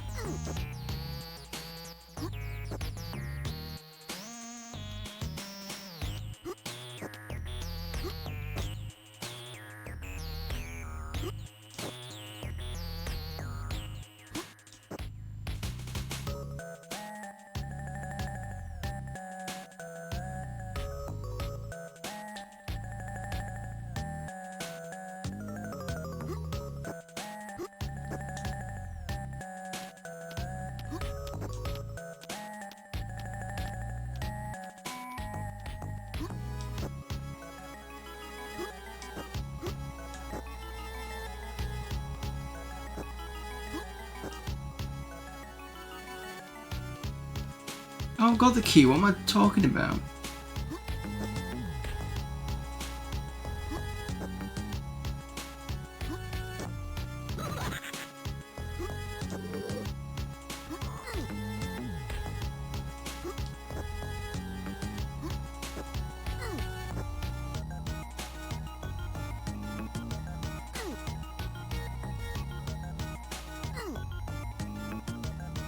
Bugger off.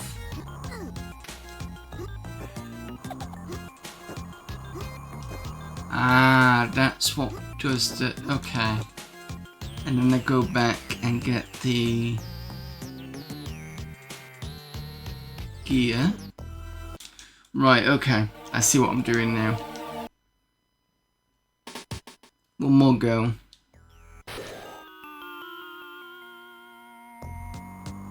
If I can at least get another level out of this, it'd be good.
So I definitely need to do this.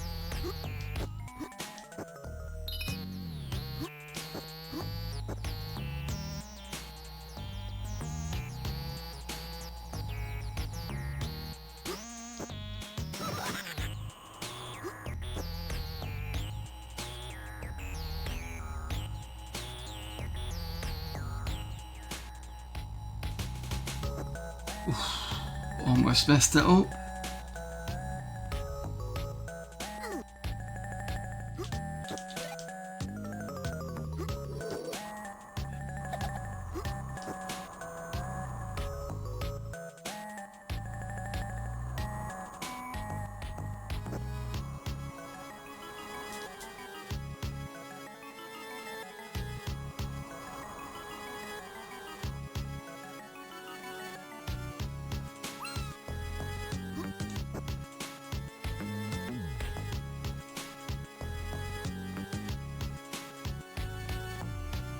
So I give you, yep, there we go.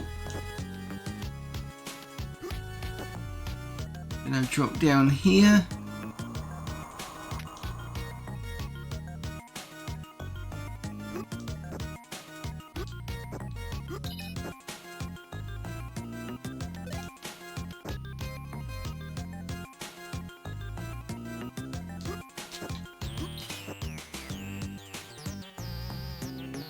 So I've got a bit of health.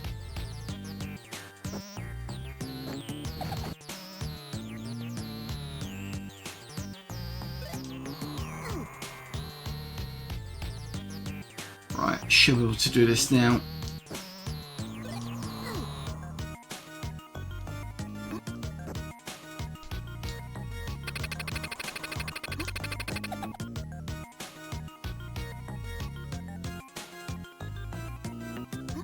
We're done actually.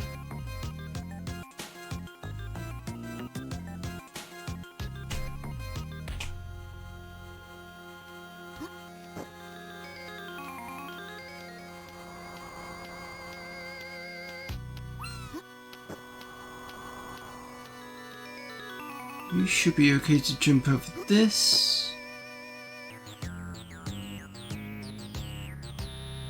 Maybe thank God I've actually done it. It's only taken me about an hour. Over an hour. Just trying to get myself back into the swing of things with Benefactor after a while.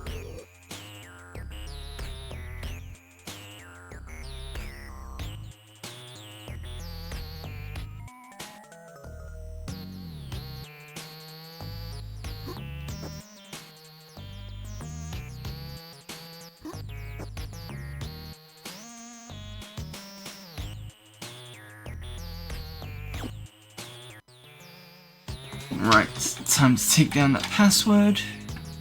We'll have a look at the next level.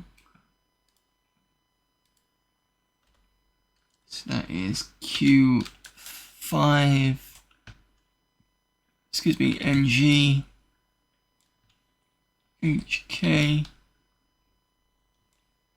H1B2.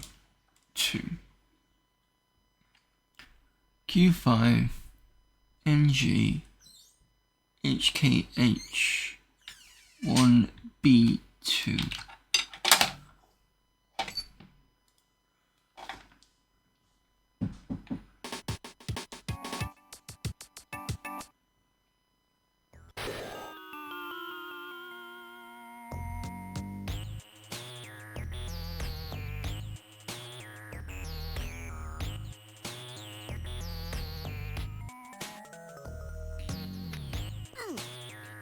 Ooh.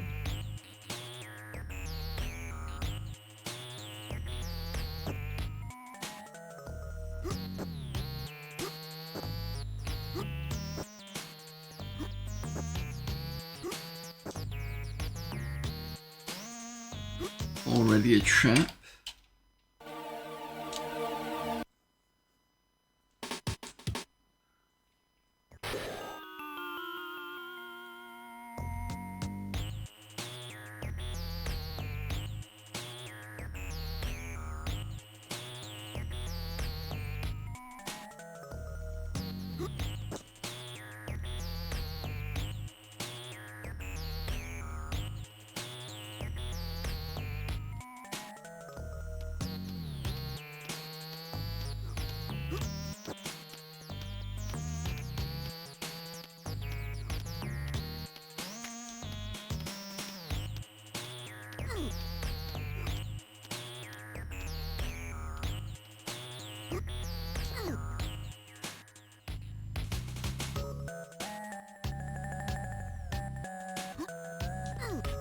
Oh, come on.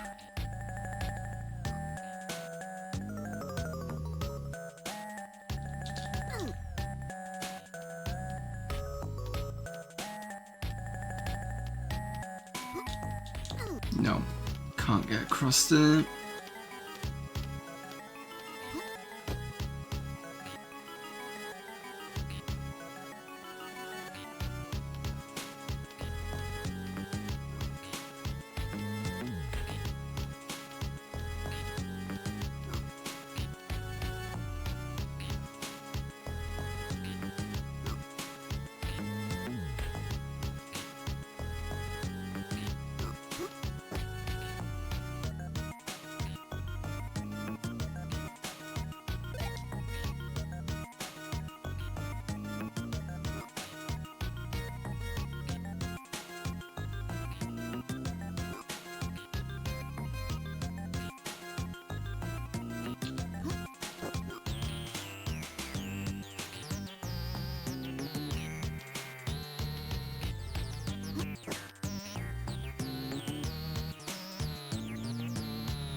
Okay.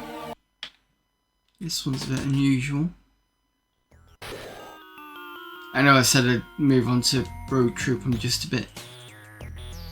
Just took me a while to get onto this part.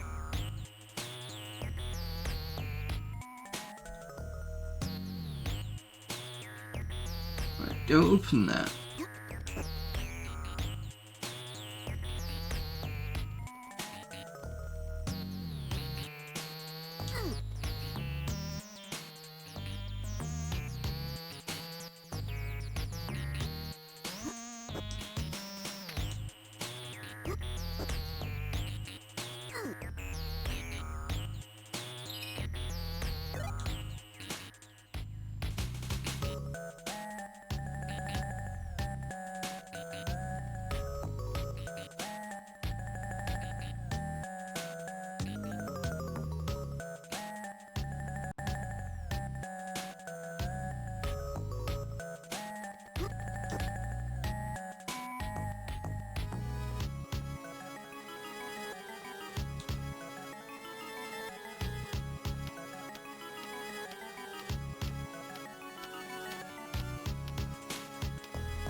Oh, oh, I know what to do.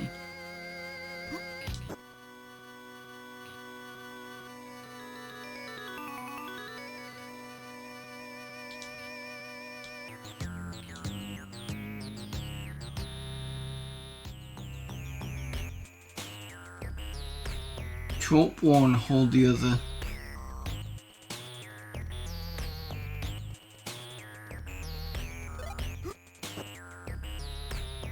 It should fall.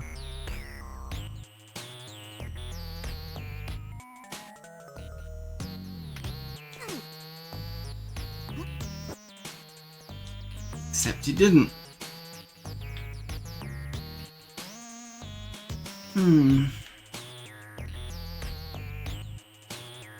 Let's try one more and then I'm gonna go move over. I just want to see if the idea is what I think it is.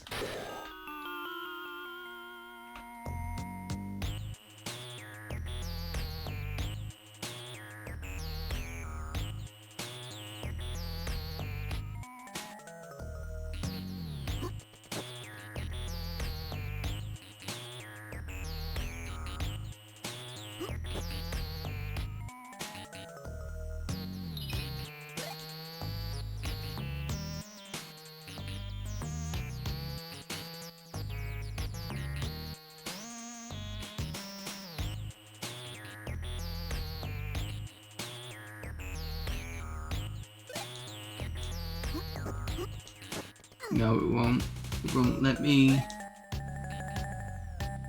Oh, actually, it might do.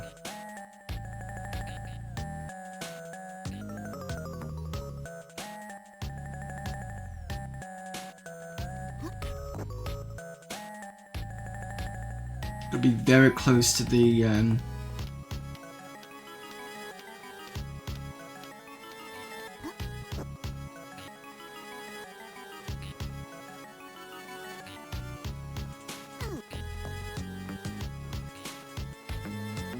lever.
Right, cross your fingers that this works.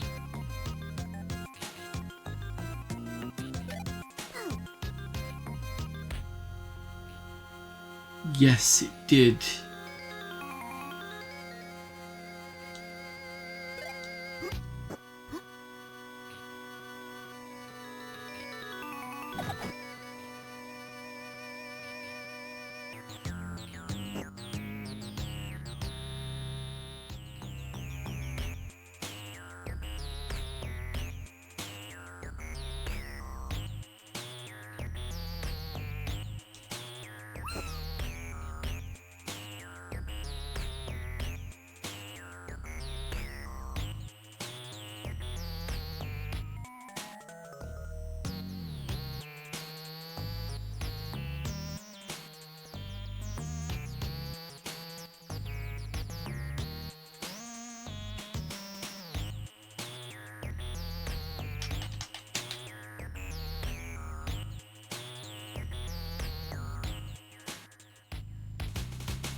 It must have done because the little dot on the map over there is showing something's opened. Yeah, showing movement.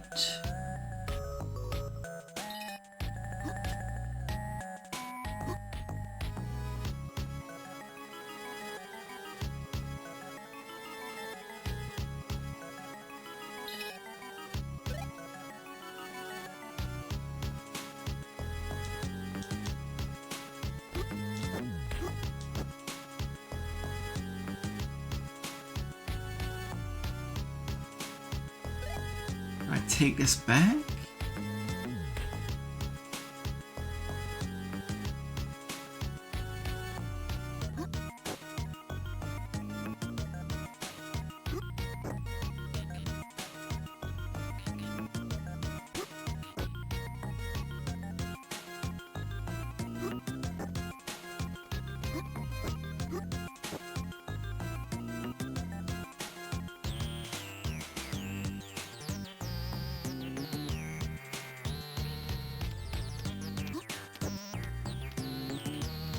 So how do I get you?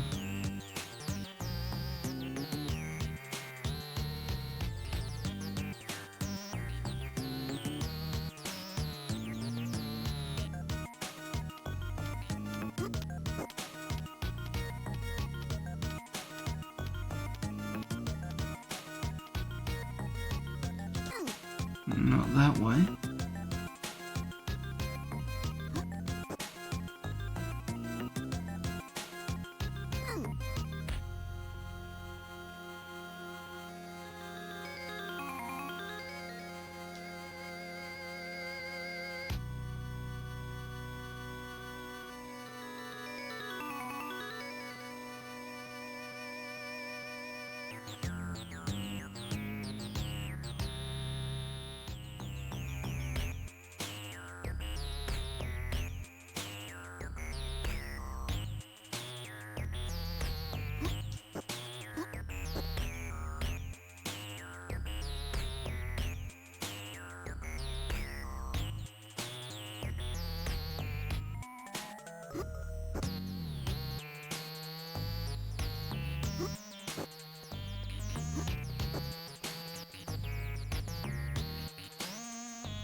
The only thing is down there, but I can't get to it. The right hand side is too far away.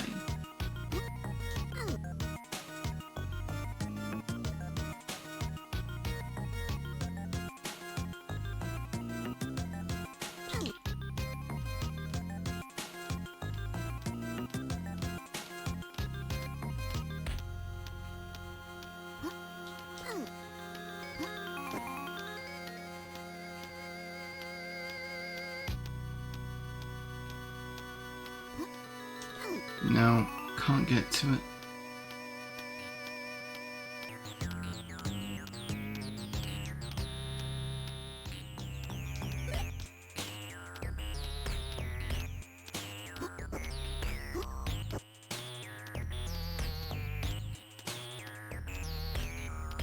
Nope, don't know.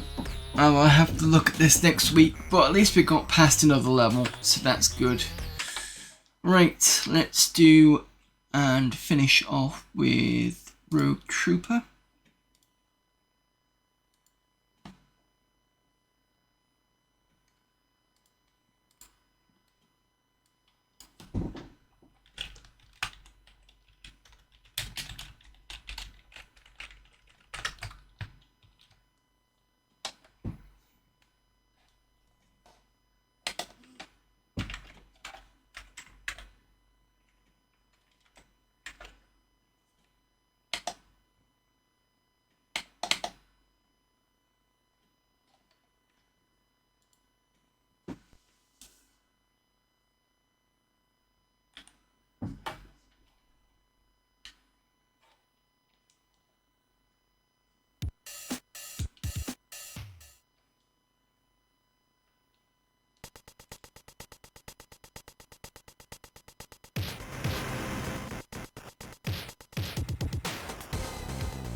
That's starting in 1 minute 10.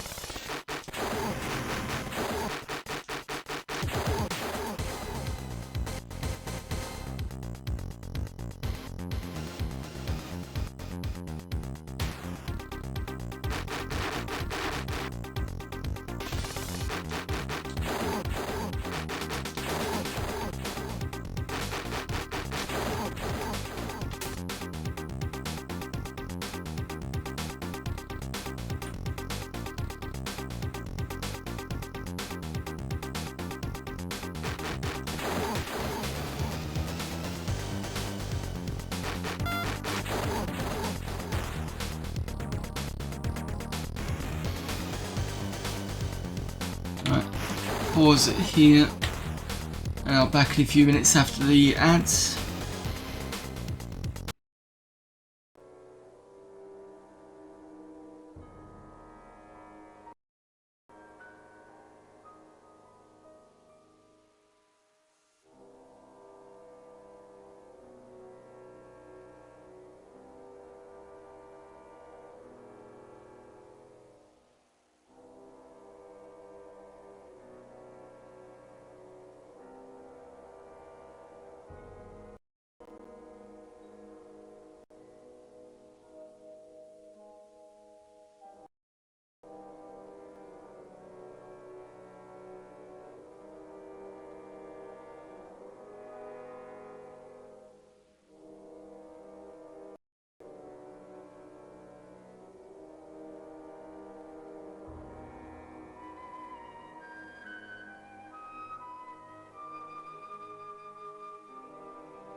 Welcome back, everyone.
Oh!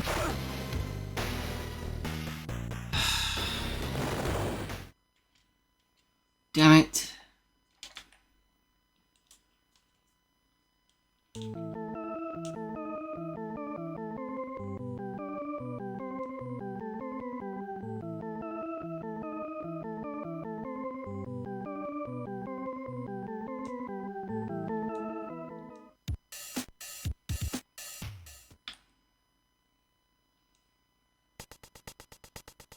Yeah, gotta be careful on those jumps. That's why I switched to the keyboard, because it's easier for me to not mess up. Joypad's good for some things, but not that.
Luckily I can get through this relatively quickly.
all the other times that I jump on it or just clip it, it's fine, and then that one time it decides no.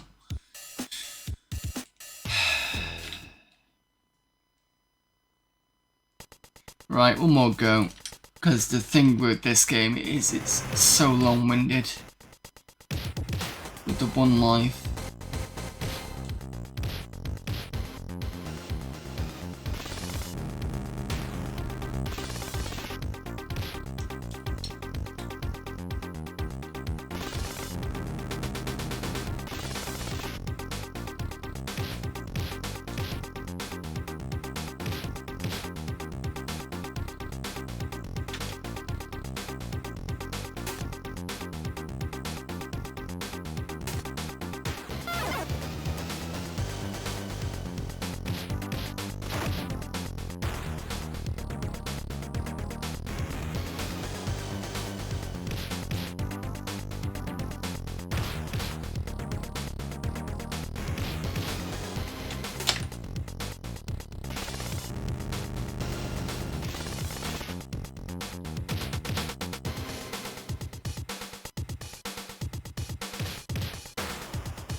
Oi!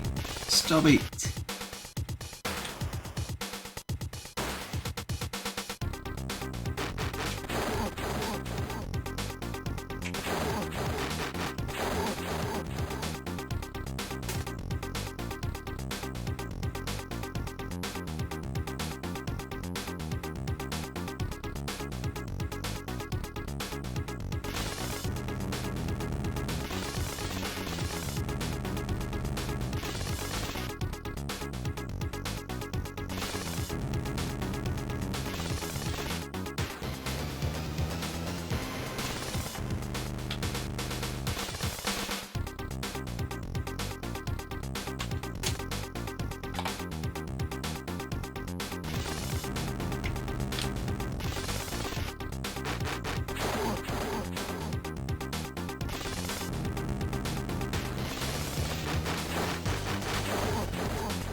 Oi! Stop it!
think I should be okay.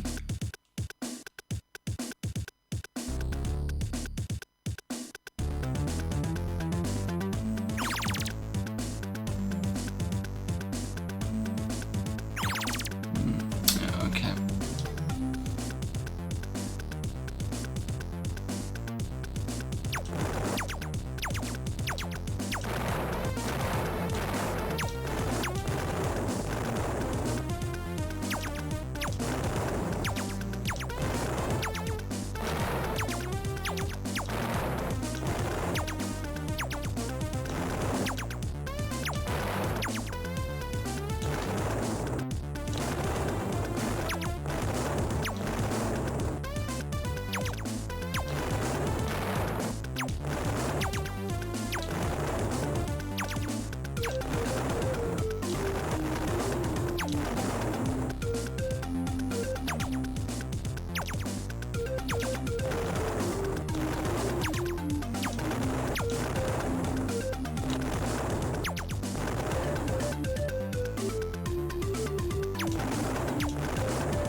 Come on.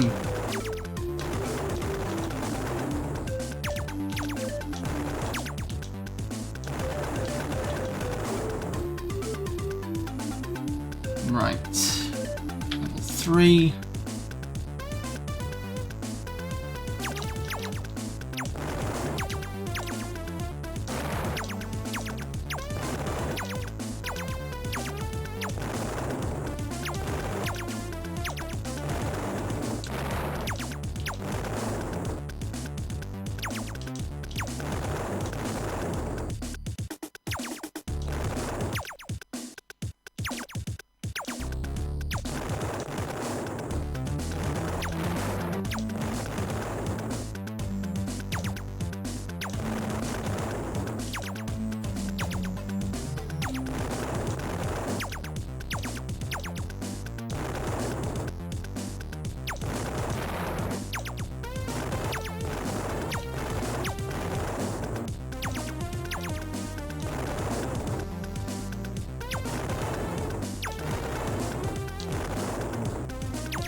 Yeah, messed that up a little bit, but I managed to get to level 3. Oh, not going to do that again. Right. Thank you everyone for popping in. It's been another good stream.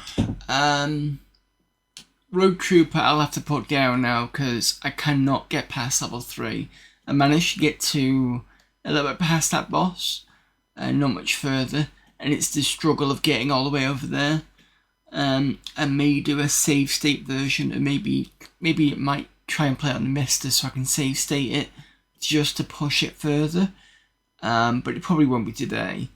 That's the only other way I can beat that game, unfortunately. I did try and do it naturally without any save states, but that's a bit of a pain.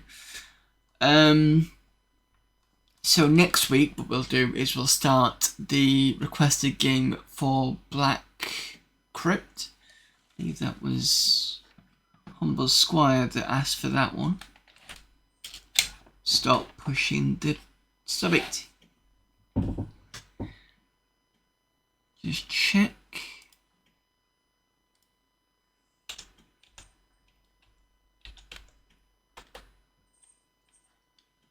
Yep, Humble Squire for Black Crypt, so we'll do that next week, along with more Benefactor, and we'll be on the Readers folder. Well, actually no, we've still got some bits of Seriously Amiga that we might get onto the Readers folder, so we'll have to see. Yep, so I will be back also tomorrow, where we're starting a new game of Gauntlet 4, the quest mode. I did go through some of at least 17, I think it was, of my previous streams on AD&D, because I'm sure somebody asked on that, and I've not found the person who asked for that. So I know it's a request, I just can't remember who requested it.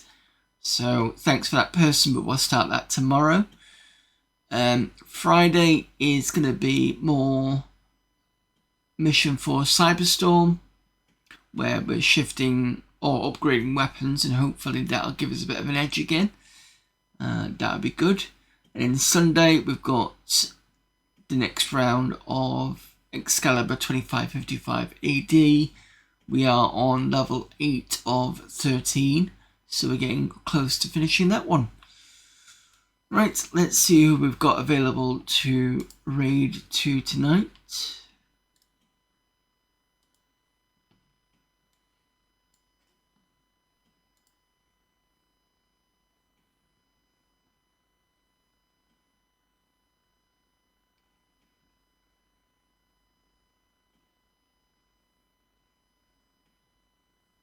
Ooh, Amiga Cami's on.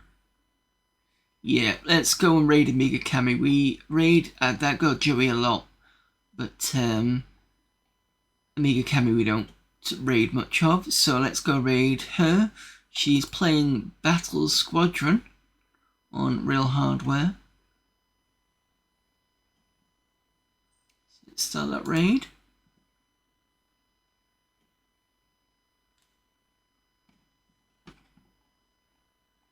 See you later, Honky Tonk. Thank you for popping in. Right, so until then, I will see you all later. Oh, until tomorrow, see you all later. Anyway, bye.